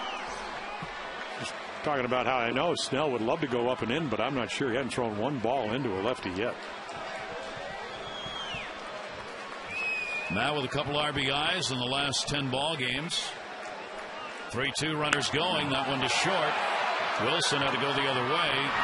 Makes makes the long throw and gets the out. No runs, 1 hit, an error, and 2 are left on base. The Orioles on top, 3-0.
That's the bench coach, former catcher himself, who's worked with Matt this season. I said, why is he better? Why are the numbers up? He said, number one, our pitchers are doing a better job of holding runners. He said, we've really worked on that. And he said, for Matt, he's loading up higher. Rather than loading up at the hip and having to throw with his arm, he's loading up so he brings the arm up and throws with his legs.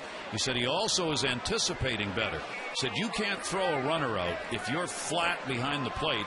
You think you're going to just catch the ball and then start moving. He said it's like an infielder or outfielder. You have to have anticipation and start moving before the ball actually gets there. And he said he's doing that. And he just said he's been able to use that balance to his credit on accuracy.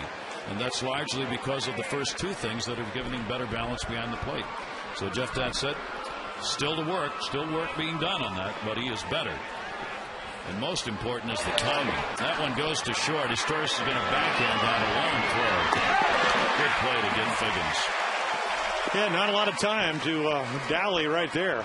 A lot of speed. You got to take a couple of steps on a wet infield. Ball's going to be a little damp. Right there, plant and throw. And again, Atkins, a big guy, about 6'3", long arms, and Figgins, who comes in at a 291 lifetime hitter. They get him out. Boy, it's huge in a 3-0 lead to get that first out.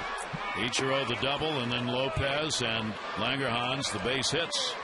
Brad Ferguson taking charge with that 3-0 lead. Casey Kochman is walked and grounded out. Hitting only 192, making the start at first base. The final thing on Matt Wieters that Jeff Datt said was they clock him now at 185, getting rid of the ball. Anything under 2 is good. That's marvelous. Well, 185 means you're getting it down there in a hurry.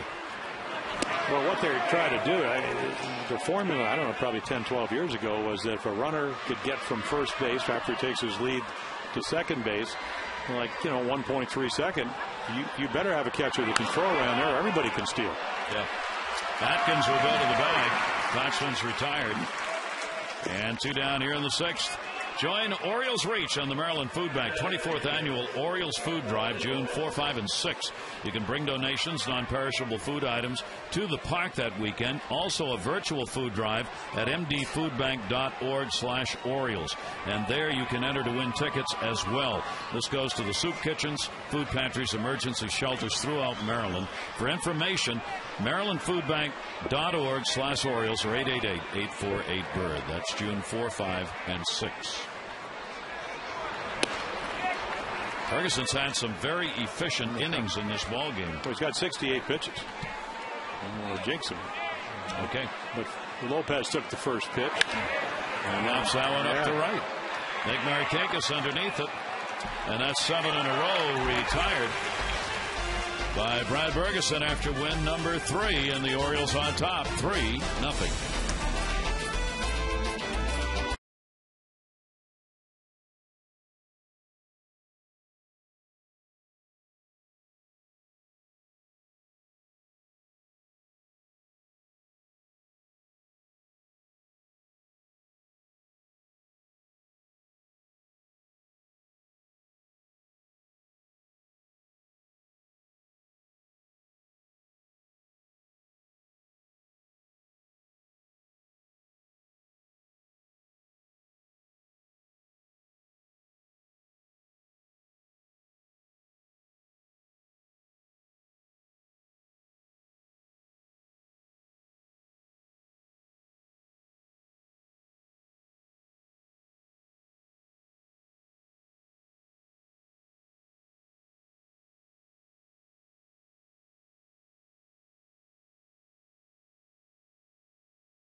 Under 70 pitches for the first 6 innings pitched tonight. As you said, Gary, very efficient.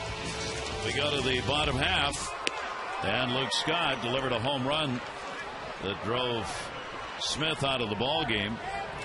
The starter for the Mariners. That came in the 4th inning. 5 home runs on the season, 3 of them hit here at Oriole Park at Camden Yards. 193 average right now, and that one hit hard to right center. And look at that break. That's going to go all the way to the wall. Scott on his way to second base. Langerhans will get it in, and that's a double and a 2-for-3 night for Scott. Well, the Orioles, I tell you, if you want to improve your offense, get the guy that led you in home runs back on track. And he hits a Hoyt Wilhelm knuckleball into right center field. 94 miles per hour, about an inch off the plate. And he hits it because he is so strong, like it was down the middle. Only his 2nd multi-hit game this season for Luke Scott. He had a 3-hit ball game earlier. He's got a couple of hits tonight. So the Orioles get the leadoff man on base, and that will be hit number 9. Now let's see if they can advance him. Get him over, get him in. Garrett Atkins has walked and grounded out. Atkins will foul that back as he got jammed. There you go. Patterson, of course, he scored the 1st run. Jones the 2nd run. Scott with a home run now and a double. Wigginton with a single. The hot of a 2-run double up the gap in right center. The big blow. And get the Orioles going tonight. Atkins with a 247 average, hitting only 227 with runners in scoring position. And too long by Snell, and he'll back out. God love the fans who have hung out, because I mean this is a nasty night for everybody involved. It has been raining with that drizzle, heavy or soft at times. It's cooled off. It was 70 plus today, 59 degrees when we started, and it's got to be colder than that. And they've hung in and seen the Orioles get a 3-0 lead here. Here's the 1-1 delivery, and Atkins will miss that one. A ball and 2 strikes.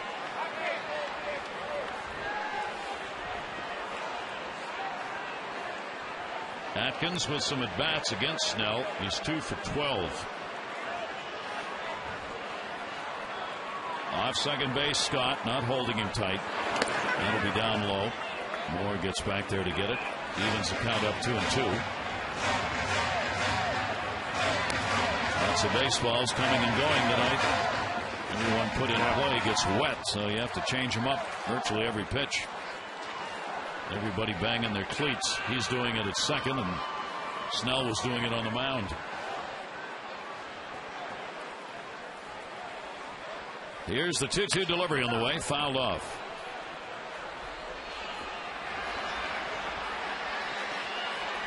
It's Mariners team struggling to get runs to the Orioles. They can put up 4 or 5 here in the ball game. No, they've got a pretty good chance to win. 4 has been the magic number for the Orioles. If they can score 4 runs, they've got a chance to win. If they get 3, not good. 2 ball, 2 strike count. That one to right, heading to the corner. Ichiro over, and that is a fair ball. Late start for Scott. He'll have to stop at third. Ichiro made a decision not to go after that on the run and was just waiting to play the hop. You know, he's such a good outfielder. He's won 9 consecutive Gold Gloves that Luke Scott doesn't get a good read on the ball, and otherwise he certainly would have been started earlier. He wants to make sure. It looked like he went back to tag up. So 2 doubles and no runs. Garrett Atkin gets the double, though. So now 2 in scoring position and nobody out. Well, he got him over. He got him over. And got himself on. Usually when you get him over with a double, they score. Even though when they did Camden Yards, they wanted to be quirky. It is. I mean, the right center, you know, the right field area, it's quirkish. So the Orioles with an RBI chance right here. It is quirkish in that corner. Wait a minute. Right there. That's an R. That's a K. There we go. Very good. Quirk. It's a quirk. And the infield's going to come in here, and that one to center field. Langerhans there. Scott tagging. He'll come. Langerhans will throw into third. Sacrifice fly. RBI for his Turris, and the Orioles lead it 4-0. Well, there you go. Some offense. A couple of doubles. Sacrifice fly. A guy that doesn't hit a lot of fly balls. They want him to hit it on the ground, but he's able to do it off of Snell. And you still have a runner in scoring position. So as Turris gets the job done in the number 9 spot, that'll be RBI number 6 for him. Now the top of the order, Corey Patterson. He has made his debut for the Orioles tonight, and it's been felt. Single, 1 for 3, runs scored. Runner at second, 1 out. Patterson will take the pitch down low, ball 1. So Corey is back, and Dave Tremblay said he's going to be in the leadoff spot, be it left-hander or right-hander. I've got to get him in there and get some at-bats, and he'll be in. Missed by Snell, and the count goes to 2-0. And all the advanced scouts will be looking to see what kind of plate discipline he has. And that's always been really the book. If he can size the strike zone, he's a tough out. And a lot of it, again, because of the speed. Count goes to 2-1 on him. We were talking about 4 runs to the Orioles. It's only the 12th time this year they've scored 4 or more. And they are 7-4 in those games. If they score 3 or fewer, they are 2-20. Yeah, Joe West says, don't stray too far from home plate unless that bat's broken. Of course, Joe, somewhat controversial earlier in the year when he said it was ridiculous how long the Red Sox and the Yankees took to play a game. I think the commissioner agreed with him. He just didn't have everybody else. Yeah, but he just didn't have to kind of be so blunt. Oh, why not? Here's the 2-1 delivery and a towering pop up in the range. Shallow right. Ichiro's coming in and puts it away. Already, everybody kind of stopped there. They couldn't figure out who's that other runner down there at second base. Well, that was Corey Patterson. He's so fast. By the time the ball came down, he was standing at second base.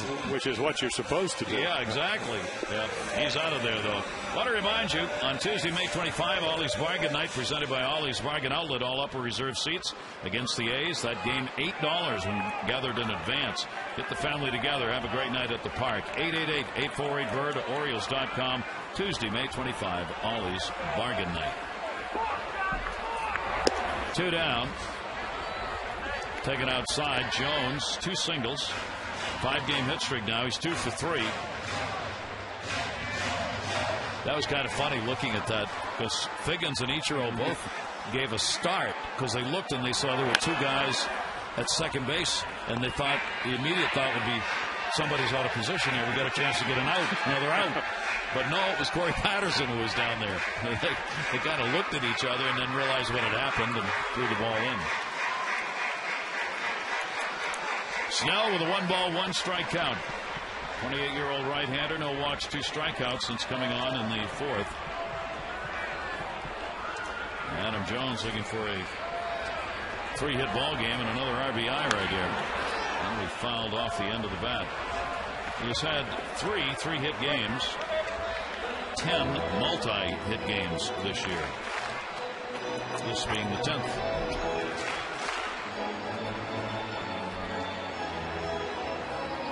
Corey introducing himself and re-upping acquaintances. Well, not a whole lot of players on this team that were here in 2006 and 7.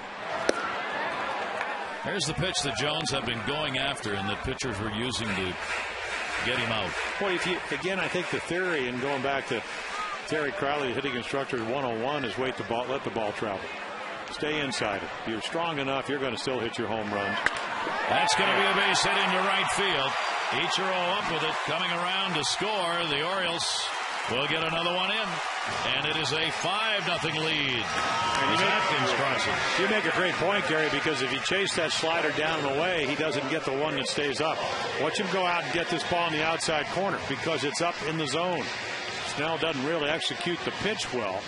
And there's your H.H. Gregg. It just great plate coverage with 2 strikes and the 5th run. Adam Jones, a big 3-hit ball game, 8 RBIs on the year now, and that's a 2-out RBI. Now Nick Markakis. Nick has singled, struck out, and flied out, and he will take that pitch for a strike. Markakis started the day with the 9th best average with runners in scoring position in the league. Sean White in the pen.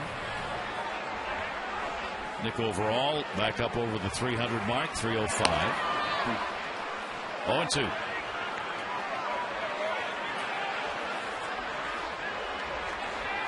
So the Orioles have double digits, 11 hits in the ball game tonight. 7 of those off the starter, Smith. And got him. Second time he has struck out. 3rd strikeout in the ball game for Snell. The Orioles will get a couple more runs and extend their lead to 5-0.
offense. Brad Ferguson has been the game flow in this one. A couple of walks, one intentional, no strikeouts, and a lot of ground balls.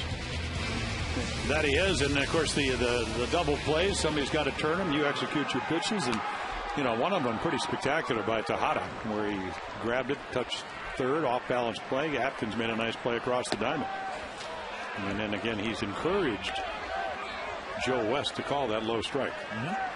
That on the weather. Anything that works. Yes. Tejada 2 RBI double. He is 1 for 3 in the offensive part of it. Home run by Scott, sac fly by Asturias, and an RBI single by Jones, accounting for the runs. And on the other side, Ferguson has just shut him down. They've left 4, 3 of those in scoring position. 2 double plays turned, as Jim talked about, that helped the Orioles out of innings. Yeah, only 1 inning, the 4th, with the leadoff runner out. And that certainly is the way to kind of cruise into an inning. And my theory was very simple. Even though I was a fly ball pitcher, get the first guy out. You can load him up and get a double play. That's true. Watch this ball sink. Well, it is. Watch this ball down and in. And again, the key 0-2 hitters, I don't care who you are, they expand the strike zone. He's done a great job of that tonight. Very, very rarely has he thrown a slider, but one of the double plays was a quality slider that Wilson hit into the double play to short. Tuasa Sopo's the first strikeout victim for Ferguson in the ballgame. Langerhans a single and was walked intentionally, and that set up the double play that came in the 4th inning. Ryan Langerhans will foul that one straight back. The Seattle team, their offensive start to the season, worst they've ever had. And right now, if they don't pick things up, it will be the worst average for the ball club in Seattle since 1983. They just are not scoring. So the Orioles trying to take advantage of that and get their own offense going. Foul back upstairs, and a 1-ball 2-strike count on Langerhans. Seattle won a lot of one-run ball games. In fact, they were tops in the league last year. They had 35 wins and 20 losses. 55 one-run ball games. And this year, 3-6 in those affairs. Well, I think we saw that when the Rays won 97 games the year before last, beating the Red Sox by 2, and the Yankees had all kinds of injuries. 189. They were like 28-19. And when you see those numbers, it's just hard to replicate them back-to-back years. And then to win 85 games and score 50 runs less than you gave up. That's just not. That doesn't happen very often. Doesn't happen very often at all. I think Arizona did it a couple of years. I noticed that the Nats, the Orioles will play them in their league play. They actually have a winning record, scoring less runs than they've given up. 2-2 delivery outside. Well, Seattle's trying to do something only one other team has done in the last decade, and they improved their win record by more than 20 games last year, by 24. There have been 16 teams who have done that in the past decade, and only one of them the next year had as good a season. Very hard to have that kind of season one year and come back and be as good or even better. Langerhans goes down, a couple of strikeouts. Yeah, just a running fastball, and watch Matt Wieters right away. I mean, of course, he definitely swung from that angle. And Matt just motions down to the third base umpire. Joe West also calls him out. That does, I think, only counts as 1 strikeout, doesn't it? Apparently, because there are only 2 outs. Here's Josh Wilson, the shortstop. What a way to get into the dugout. 2 guys called him out. Let's go. Let's go. Wilson's had a tough night. Couple of double play ground balls. 1-0 delivery on the fly ball this time. A long run for Markakis. And that will take a hop and go up first row and back down again. 1 ball, 1 strike count.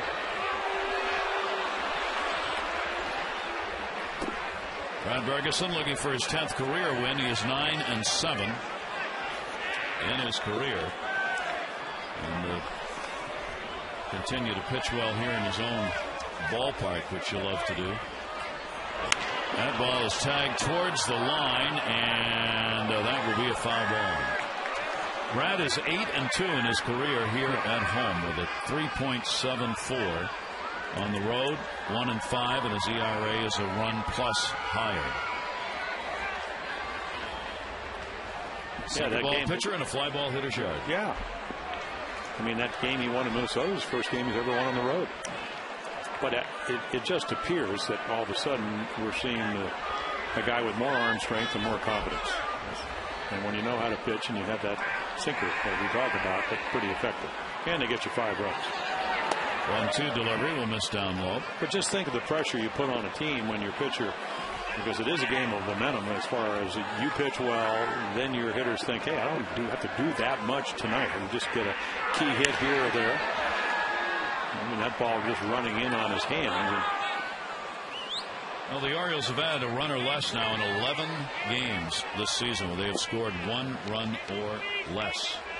They came in with only 2 runs in their last 28 innings against Minnesota and Seattle. But tonight, 5 runs and 11 hits. Foul ball again. He's wearing out the left side of the field here. 2-ball, 2-strike count on Wilson with 2 down.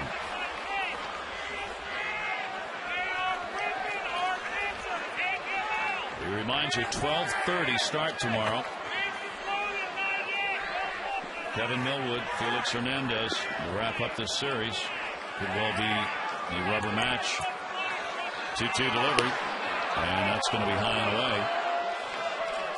Orioles trying to get into that mode that Dave Tremblay keeps talking about of winning some series. That's how you improve your record. They have won only 1, split with Minnesota and lost to 8. This time it's going to be playable.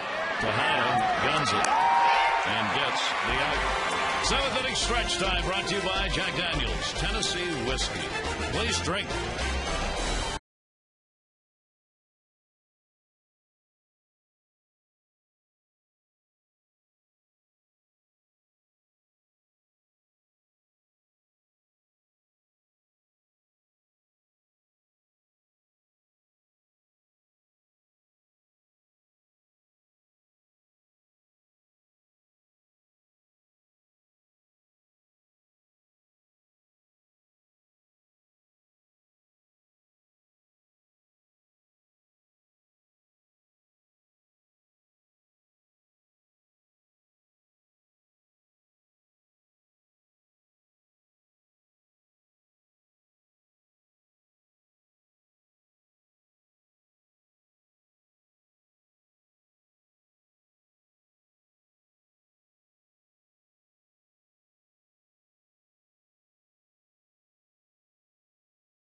Yeah. Players have a real good idea about those kind of things, and they liked Nolan. Obviously, he was a real good teammate. He'll be back. He's going to play some more, but to have him go down is just kind of a shot in the backside. A reminder that it's about producing up here.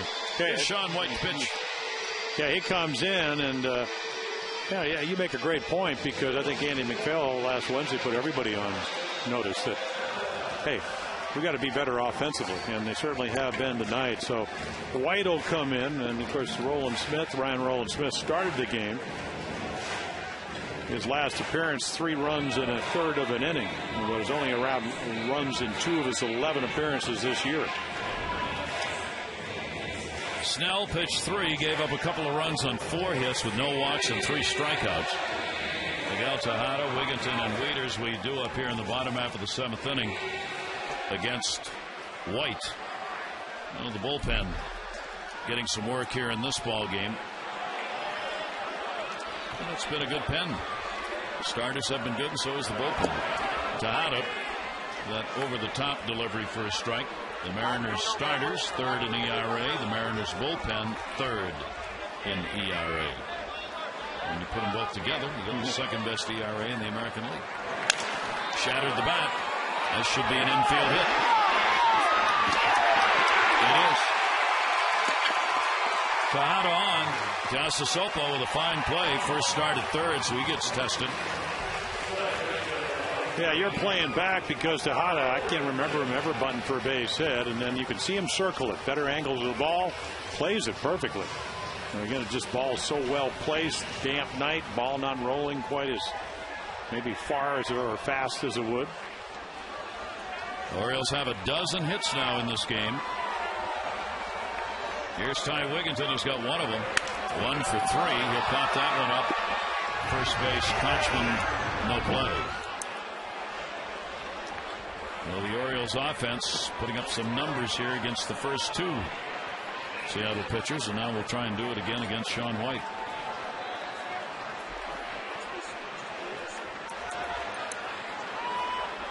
Wigginton at 283.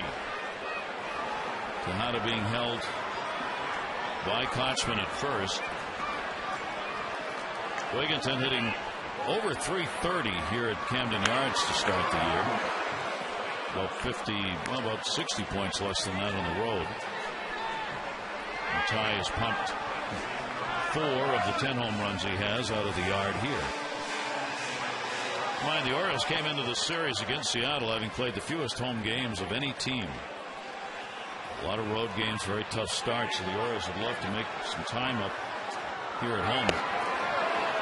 Inside, stayed away, 1-2 count from White. Yeah, Shaun White last year, 52 games for him, very good. I mean, low ERA, one of those guys, not a lot of strikeouts, only 28 and 64 in the third innings, but again, 2.80 ERA, 3-2 record. And there's that slider. Wigginton went. Home plate umpire Joe West makes the call himself. Yeah. Well, that's a power slider. And you mentioned the great tilt. When you can throw that tilt where the ball kind of goes down and across, slider looks like a fastball and then slides away. When you drop your arm, it's kind of flat, and that's when you get in trouble. That one certainly was about as good as you could throw it. White, too, has not pitched in a while. He had 6 days off. Worked against Tampa Bay his last outing, only worked a third of an inning. That goes off his glove to Figgins, and Figgins had trouble getting it out, but gets the play.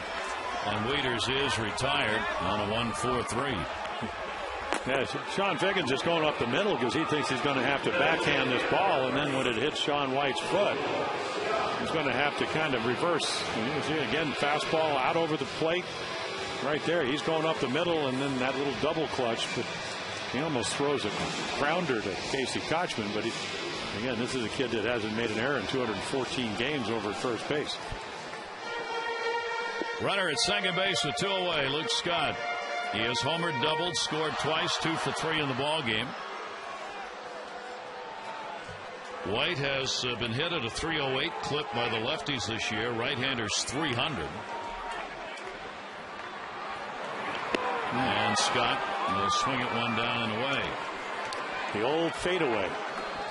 Used to throw in your backyard when you were a kid, or at least try to. Off the back of the house that your father recently painted and didn't want you leaving ball marks on. I had to get a paper route because I broke so many windows. I broke windows on the paper route. Oh, did you really? Yeah. Didn't you throw the papers up on the steps? Well, I tried to. I just figured if they wanted to read it badly enough, they'd find it. Well, that was good for getting tips. I'm sure that worked well. I had one woman, she had one of those front doors that had pane glass all the way down to the bottom. Oh, yeah. So, you only had about 2 inches of wood, and the rest was all glass. I broke a lot of panes in that bottom row over the years. She was good about it, though. She still gave me a Christmas tip. Really? 2-1 strikeout. Tough to get a tip in Beverly Hills from servants. The owners were never home in Beverly Hills. And I couldn't get the LA Times. I had to get the Beverly Hills Gazette or whatever it was. Nothing like the smell of newspaper in the morning. Off the end of the bat, goes to third. Casasopo gets the play over. Looks like a good newsboy throwing one up on the front stool right there. 5-0 O's lead.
to be doing so.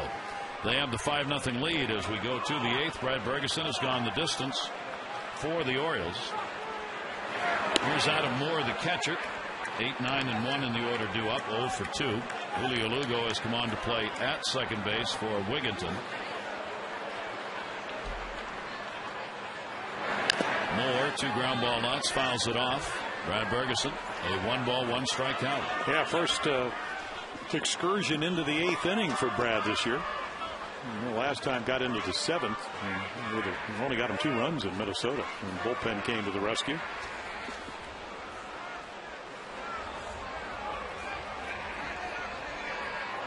The delivery will be taken for a strike on the outside corner.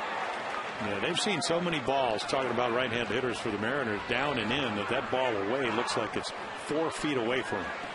Perfect pitch outside corner. Bergeson 1-2 lifetime against Seattle. Chance to even it up. Came back inside. It's the foul ball strike. Now, I might remember a game, one of the great sinker ballers now pitching with Atlanta. Lowe was pitching one night, and Terry Crowley actually went in because the Orioles were chasing all these balls. It looked like they were balls, but they started on the plate, and that's what Bergeson's been able to do tonight. And then gets him to chase one away. Well, I mean, that ball looks like it's 3 to 4 feet outside when it's running in. Looks like it's going to hit your back ankle, and then it's just a kind of a wave at it because he works both sides of the plate. You want to pitch well in the big leagues, command both sides of the plate, and that's what he did there. Time to text in your vote for the AT&T Player of the Game. The choices tonight: Bergeson is on the mound. Luke Scott has had the home run and the double. Jones has had a 3-hit game. Text in your vote, A, B, or C, 51862. Michael Saunders, and he takes it for a strike. Young man called up, getting a chance. Great speed. He's had 5 hits, first 12 at bats, 1 home run, 3 RBIs. Of concern to the M's, his minor league strikeout numbers were high. 28% of the time he struck out in the minors and at bats, and that's one concern, but a lot more plus going for him. Bill Oman in the pen. Here's the 2-1 delivery to first, right over the bag. Fair ball. Atkins plays it, and there are 2 down. Well, when in doubt, just throw another sinker. I mean, you just really cannot make the ball sink any better than he's done tonight. Again, a little bit on the ropes early when the game was in doubt, and then he just got the 2 big double plays, one on a slider, one on a sinker. In charge in this game. He beat Boston on May 1, got the win against Minnesota in the 6th, now trying to make it 3 in a row. This one against Seattle. Here's Ichiro, who has doubled 1 for 3. He's got a 4-game hit streak. Ichiro will take it inside for a ball, batting .331 on the year. Ferguson has been able to face him when you'd most like to do so. Start of the ball game, nobody on. 2 down in the 3rd inning. And here, Lugo can't handle it. Just slipped as he tried to make the throw. Yeah, nice range to get to it. Julio is we shot, playing well, hitting well against lefties, struggling with the righties, but nice range to get to it. And we'll see if they call that a hit or an error. Base hit. This copyrighted telecast presented by authority of the Orioles may not be reproduced or retransmitted in any form, and the accounts and descriptions of this game may not be disseminated without the express written consent of the Orioles. That is a base hit. It'll be the 4th of the ball game. 2 of those by Ichiro. There he goes. Oh, mercy. What a jump. He was halfway down before Brown got rid of the baseball. Well, there's only 4 teams would have 2 players with 8 or more stolen bases. This is number 10 for Ichiro. He's been pretty much just playing behind him. He takes advantage of it. Got to get on the board some way. They give you the stolen base and you have the speed. Why not go? 10 out of 14 stolen bases now for Ichiro. Now the pitch count right at the 100 now for Brad Bergeson. 2 down RBI chance for Figgins. 0 for 3.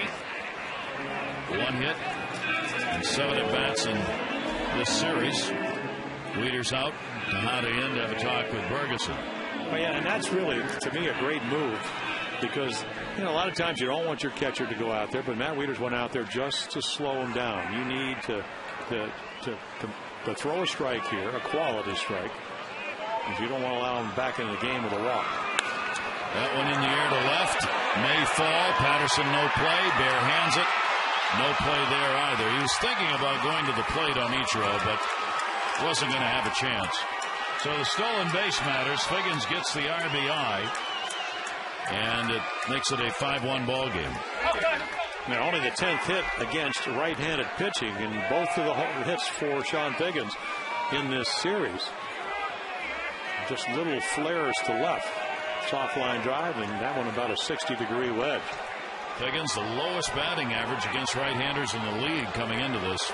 Fans booing a bit as Dave Tremblay will make his way out. They want to see Brad Bergeson have a chance to complete the ball game, but the decision made here, Will Oman will come on. A tremendous job by the Orioles. Starter is looking for his 3rd win.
Fourth on a fine play at first by Atkins. Lined up the strikeouts late in the game. 3 of them. He didn't get one until the 7th inning. And then came out, and I've always liked to see a pitcher leaving with the crowd applauding. Give a tip of the cap to the fans. Recognition, and he did. A little acknowledgement. 17th appearance for Will Oman. And again, very efficient against lefties. He struggled early on. I mean, only for a couple of appearances, but 4 for 22, 182 lefties. Look at Brad Bergeson, and then right-handers having a little bit of trouble too. They're only hitting 214. They're able to throw strikes and a quality breaking ball. He's got 2 down here with Figgins on at first base and Kochman. Kochman an 0 for 2. He's grounded out twice to first, and he's drawn a walk. Kochman, his 0 for now is up to 14. 0 for his last 14. Hitting at 190. Figgins decent lead over there, but there are 2 away. And Oman's pitch is going to miss inside. And the count goes to 2-0. Yeah, anytime you put a 3 for 44 on the board, you're struggling. So for Will Oman, he wants to challenge him, but he wants to certainly do it out of the middle of the plate. Kochman's only had 2 hits in 25 at-bats against left-handers. Here's the 2-0 delivery to him. Grounded to first foul as he tried to lift that ball. And it'll go to a 2-ball, 1-strike count. It was probably out of the strike zone. Jerry West has been very generous with the lower strike tonight. The old man looking for that final out here in the 8th inning. Orioles have the 5-1 lead. Seattle gets on the board here with a 2-out RBI by Figgins, set up by Ichiro's single and a stolen base. A long look. Here's the 2-1. And he drills that to right field. That'll take a one-hopper off the bottom of the wall. Figgins headed to third. Throw will come into second base. They hold him at third. And Kochman with a hard single. Runners at the corners now with 2 outs. Well, there goes the 0-for, and we talked about trying to stay out of the middle of the plate. Casey Kochman loves it right here. Hitters count 2-1. He's looking somewhere in the middle. It's exactly what he gets. Nice play by Figgins. Is going to go all the way to third, but it won't be a double because Markakis plays it well. So Lopez comes up, and Dave Tremblay is on his way out and is going to make the change. So Will Ullman will work no part of an inning and give up a hit. And Koji Uehara, the third Oriole pitcher, will be coming on. Runners at first and third, and Josh Lopez coming up. Jose Lopez.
Saves back in 2007 in Japan.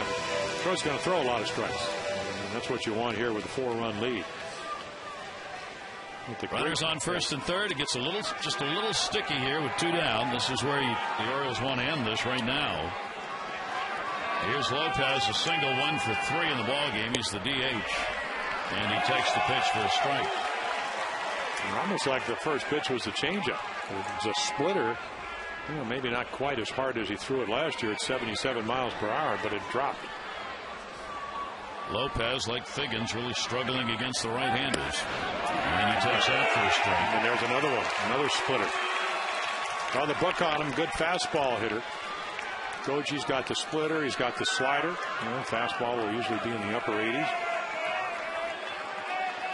173 off right-handers for Lopez, 5th lowest in the American League. The Mariners have Figgins, who's got the lowest batting average against righties, and Lopez, who's got the 5th lowest, who hit 2 and 4 in the lineup for him against Koji Uehara, 1 and 2. Well, last year for Jose Lopez, a lot of home runs, a lot of doubles. Not this year as of yet. 1-2 delivery to him. Lifts that one in the air. Patterson going over, and no play. Just made it into the seats. The stay at 1 and 2.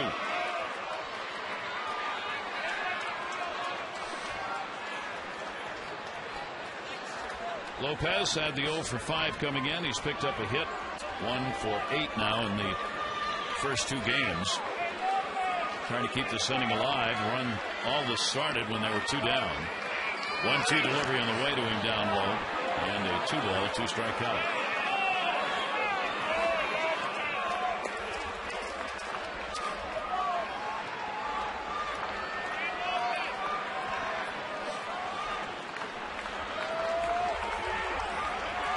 Figgins at third base, Kochman at first. Guajar's 2-2. Well, there's your fastball, and you can see Lopez waiting for it. Or maybe he gets a half splitter down, but it looked like a fastball. It just stayed in the middle of the plate. Didn't move at all.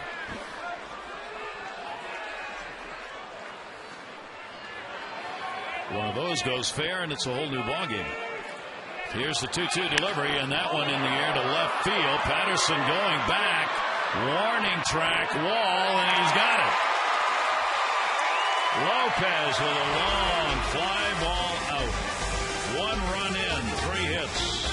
2 are left on. For Brad Ferguson, tip of the cap and a chance to win his 3rd.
There is Koji Uehara, who got away with something floating in the middle of the plate. Lopez just got under it. Yeah. Jesus Colome on the mound. Yeah, well, he could, hard throw. He's been around. He used to hit 100 on the radar gun. So obviously the Orioles need 3 more outs, and they certainly could use a few more runs. He'd been at Tacoma, came up in early April without having pitched for the AAA ball club.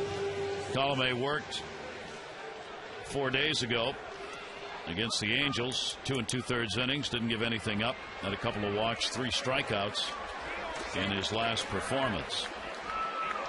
Garrett Atkins will face Colome as we go to the bottom of the 8th inning. He has doubled and scored, grounded out, and drawn a walk in the game as Torreson and Patterson do up for the Orioles in the bottom half of the 8th. O's looking for win number 5 here at home. And a strike on the outside corner, 1-1. Yeah, Mark Lowe, one of their mainstays in the bullpen with a herniated disc, so he's on the DL. And they need arms. These kids got a good, always had a good arm. They used to, at least to me, it appeared to be command issues. 1 ball, 1 strike count to Atkins. He'll take the pitch up high for a ball.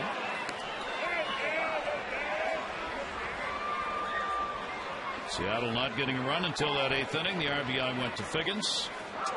make it a 5-1 ball game, and then that big fly ball out to get Lopez ended it. So Brad Bergeson gets up the run over 7 2/3.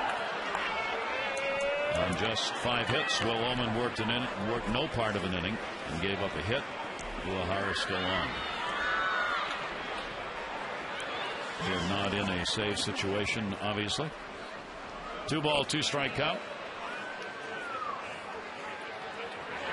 And Atkins on a hard slider away as a strikeout victim. Yeah, Garrett's probably saying, where did he come up with that? You know, there are a chance sometimes to be effectively wild. Throws one over his head and then drops off about as good a slider from a very difficult arm angle for a right-handed hitter. 3/4 right at you, and then it just swoops away. Colomé gets a strikeout. Orioles have struck out 7 times in the ballgame. Here's Cesar Torres. Torres, an RBI and a sac fly, officially 0 for 2. He's looking for his first hit in this series. He's had an 0 for 5. At 2:13 on the year now, and a grounder towards second. Figgins ranging. 2 down. Boy, can he cover some ground at second base.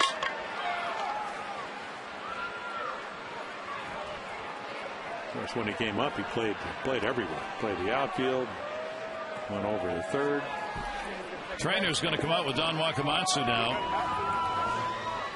Something they saw in that last delivery that Colomé is looking at that right hip, leg, knee, not sure. Yeah, groin area. On a very wet night, easy to slip.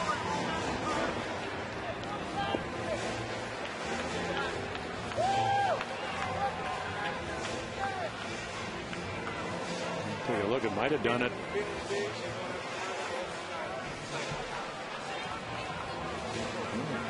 Didn't appear, maybe he just felt something.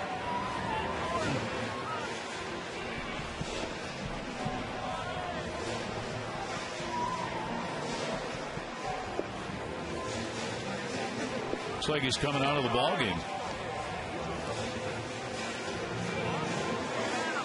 Yeah, see, he bends over right there. I guess, you know, maybe heard it on the pitch before, and then that sudden movement going to cover first base. Joe West went out and had his second base umpire, Paul Schreiber, call out to the bullpen to get somebody in here. So Teixeira will come on to do the pitching. Colomé will come out of there with 2/3 of an inning, retiring the 2 batters he faced.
Orioles have played at home above 500 since 04. Yeah, and I think that's, if they win tonight, talk about the Orioles, they will have evened their record after a horrendous start, which you can't erase, 2-16 to 8-8.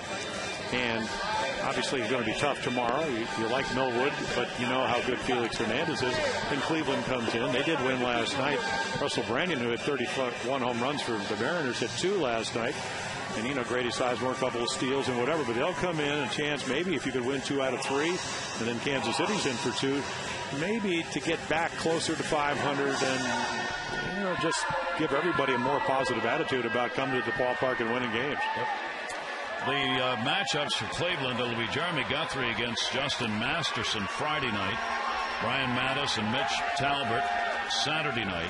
Sunday afternoon, David Hernandez against Jake Westbrook for the Indians series. Yeah, Westbrook hadn't won a game till last night in 2 years, having Tommy John surgery back in 2008. So we'll see him, the sinker baller, on Sunday. Cleveland is scoreless against Kansas City in KC. Their ball game tonight. So Teixeira says he is ready to go. 2 down. Nobody on in the 8th inning. Corey Patterson, top of the order. He's had a 1-for-4 ball game in his return to the Orioles, with Nolan Reinmold going down to Norfolk. And Patterson in that leadoff spot, bunting for a base hit, and will foul that one off. Well, I enjoyed this interview with Amber Theoharis before the game. He said that's part of my, whether I hit first or 9th or 8th or whatever, part of my game plan is to bring them in, and you do it 0-0 because now you will see the third baseman play very shallow, as is everybody, because of his foot speed. You don't find too many baseball players that can run as fast and steal bases like Corey Patterson. And he's got burner speed. 0-1 delivery to him. He'll hit that to second. Figgins makes the play, and a 1-2-3 inning. So we go to the 9th. The Orioles 3 outs away from putting a W up on the board. It'll be those 3 for the end.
Southwest Airlines. Go to southwest.com. Grab your bag. It's on. Koji O'Hara will stay on for the Orioles to try and wrap it up in the 9th inning with a 5-1 lead. Out hitting the Mariners 12-6 in this ball game. Not a save situation, but is a finish situation here. Tiasasopo will lead it off. He's had a sacrifice reached on an error and has struck out. Just called up today. With Jack Wilson going on the DL, the shortstop. Takes the strike. Ferguson a run on 5 hits over 7 2/3. The victory would put him at 3-2. Beating the starter, Roland Smith, who lasted only 3+ with 3 runs on 7 hits off him. Smith would go to 0-3.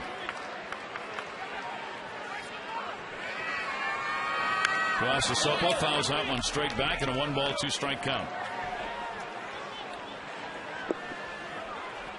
And remember, vote for your favorite O's for the All-Star game at Orioles.com. You could win a Orioles VIP experience all sweepstakes winner. You're going to get 4 tickets to an upcoming game, parking, on-field access. And all you got to do is go to Orioles.com/All-Star for complete details. And voting underway for the All-Star game to be played in Anaheim this year. 2-2 delivery. Tuasapopo takes it inside, and it'll go to 3-2. Now, so some fastballs, 5 straight fastballs here in the. This is the way you want to at least go into the 9th inning with the lead. You don't have to play the lines and walk them. He doesn't do that very often. 12 starts last year, 12 walks. It's a little different coming out of the bullpen. Chance to get in more of a rhythm. So the last thing that Koji wanted to do is the free pass.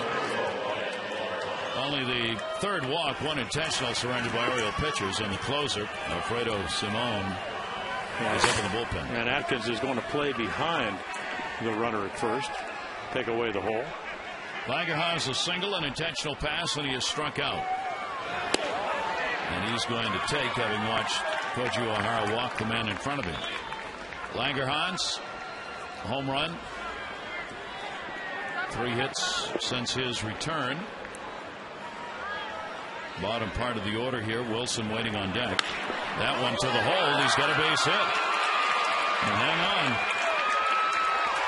They threaten to get closer in the 8th inning on that long fly ball out. And they threaten again here. They cover the corners with nobody out in the 9th inning. Now a little splitter that goes right to the bat head. It goes down, but most left-handed hitters are good low ball hitters. And this is Ryan Langerhans. And I don't think you can wait any longer. How many times have they had a 4-run lead going in the 9th inning? Now, look at the target. It just kind of tumbles down and in, and then Ryan just gets to it. Hits it into right field. Nobody playing there.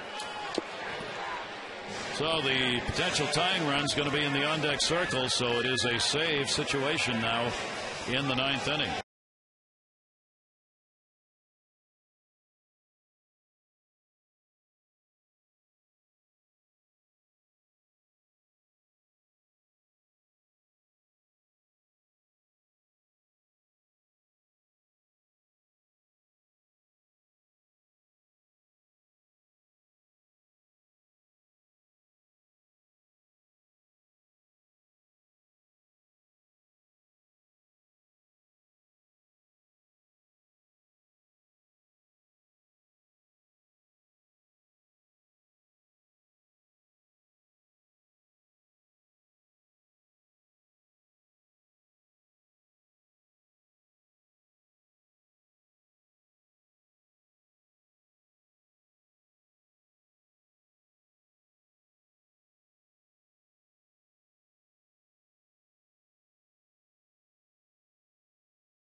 Your vote, A, B, or C, 51862. The results on the O's Extra post-game show. Koji O'Hara out of there, responsible for the 2 base runners, 3rd of an inning, a hit, and a walk. So Alfredo Simon comes in, his last save up in Minnesota. You can see the only thing that really concerns you is this right here, because that kind of led to the. I don't mind the base hit. He just hated the leadoff walk with 5-1 lead, but very, very good stuff. Middle 90s, great splitter, hard slider. And just sometimes can get a little erratic with his control. Tuasapopo, Langerhans of the base runners, nobody out. Josh Wilson outside for a ball. He gets hit into 2 double plays and grounded out. Keep in mind, Simone came into this season with no major league saves, 21 in the minor leagues. But you had to go back to 05 in the minors when he pitched Double-A ball for the last time he had a save in a ball game. He made the team as a starter, and now the closer, and falls behind here 2-0 on Josh Wilson. Well, if Wilson would get on, the tying runs is the guy with 630 home runs waiting on deck. Did not have a real good night last night. But again, it's certainly a serious threat looming. 2-0 delivery, and that's a strike. Well, you really have to trust your stuff, and you look at the scoreboard. The guy on deck is the tying run. It's not that you're not concerned about the runners, but you want 3 outs. You want 3 outs before they get 4 runs. 2 on, nobody out, 2-1. And a 2-ball, 2-strike count on Josh Wilson. And Simone comes back after falling behind on him. Walk, open the inning, and then the single. Well, let's see what the pitch is here, because he was looking fastball. He got a fastball and couldn't get to it. Remember, he's got 2 other pitches. 2-2 delivery to Wilson. Slider. Almost caught up with it at 91 miles per hour. Alan Dunn, who was the bullpen coach, sitting with him in Jupiter, and I said, tell me about Simone. He said, probably the ball coming out of his hand in the middle of spring training was better than anybody else, because that's the kind of stuff he has. Right-handers, only 167 off him. Lefties 286. And Wieters wants to go out and make sure now in this 2-ball, 2-strike count. Well, he might need a little coaching on what he throws best, and that's why Matt's out there.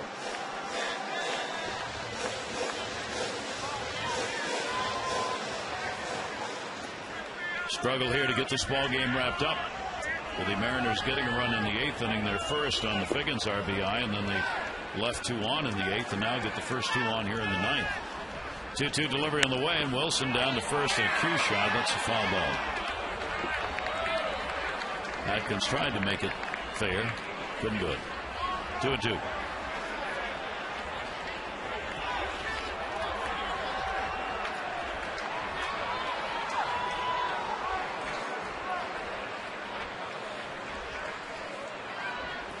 Toronto got a 3-2 win over Boston today. Toronto staying in that 3rd spot. Boston 18-17 now, playing around that 500. That ends their 3-game win streak.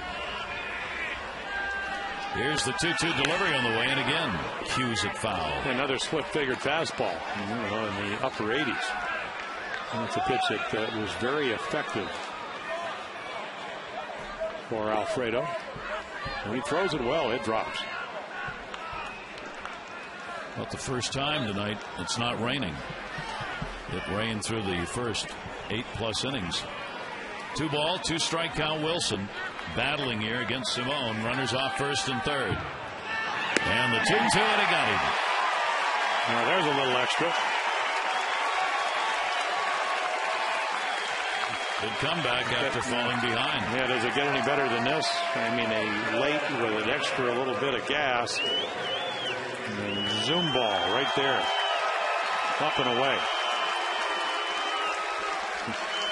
8th pitch at bat, and here's Griffey.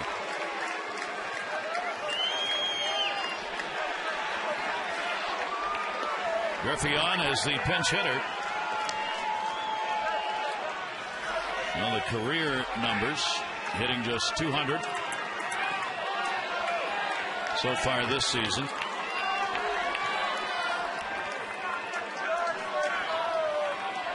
One for 3 as a pinch hitter this year. Takes it outside for a ball. Extra base hits for him. No home runs, 2 doubles. He's got 5 RBIs.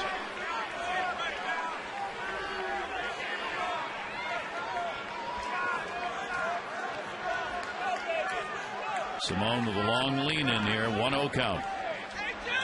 And Griffey will take it, and that's the strike. 1-1. Griffey was the designated hitter in the ball game last night. Ended up with an 0 for 3, a walk, and a run scored.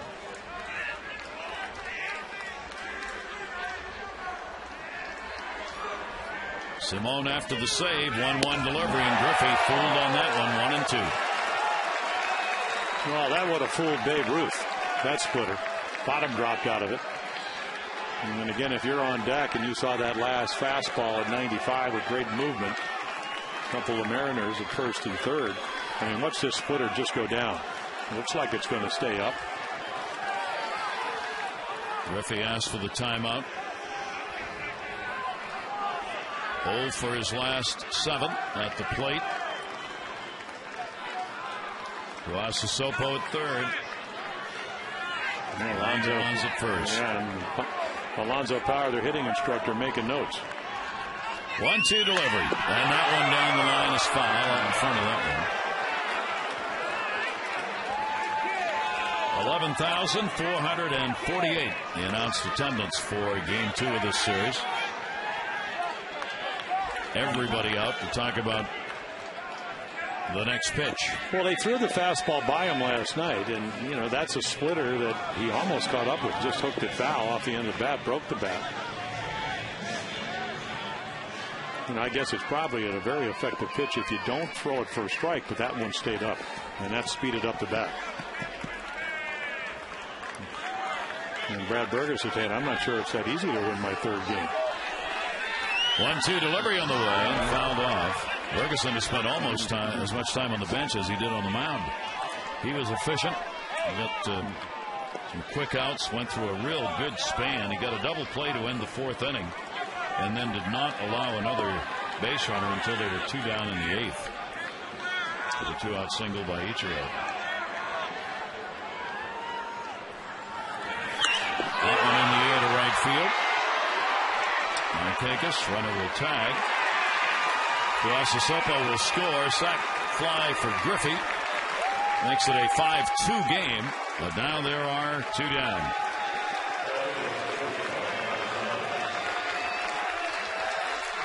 So the Orioles 1 out away from setting up a rubber match for the day game tomorrow at 12:30. Seattle doesn't get on the board till the 8th inning. Add another one here. Now a runner at first base with 2 away. And here is Michael Saunders. Saunders has had an 0 for 3 in this game, a 2 for 7 in the first 2 games of the series. Yeah, boy, would he like to get on for Ichiro. And again, Saunders only the 4th run. If you need an out, they need runs and more base runners. And there's your tying run on deck. Don't want to go any further than Saunders, and that's outside.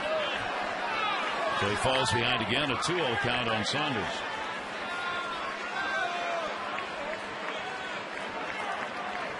And once again, Matt Wieters, 3rd or 4th trip out? That's what you got to do. Focus right here.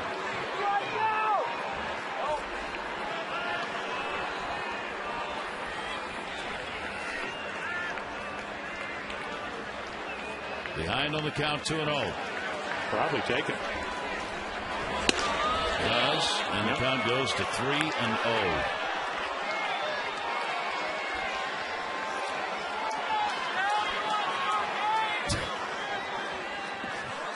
Indomitable Joe West. I tell you, he's had a nice night behind the plate. Very consistent. No high strikes. Favored the low one. Runner will go. It'll be taken again. Down to second base. Defensive indifference. Langerhans. And the count is now 3-1 on Michael Saunders. Alfredo Simão with a 3-1 delivery. Down to first. That's a foul ball. Not by much. You can see how Michael Saunders is a pretty good fastball hitter. He's shown us that in these first 2 games. I mean, right there all over. A no-looking fastball, but still got to it on the inside part of the plate. He had the multi-hit games back-to-back, hitting in all 3 of the first games played since he was recalled. Has not continued that tonight yet. 3 balls, 2 strikes, 2 down. Runner at second. Orioles fans up looking for the final out. Simone's delivery in the air to center. Jones coming. Jones coming. This one's in the book for the O's. as Brad Ferguson waits it out and gets the win. Smith will take the loss, and Simone will get the save. He's now 4 for 4, setting up the rubber match of the series tomorrow. The Orioles beat the Mariners 5-2.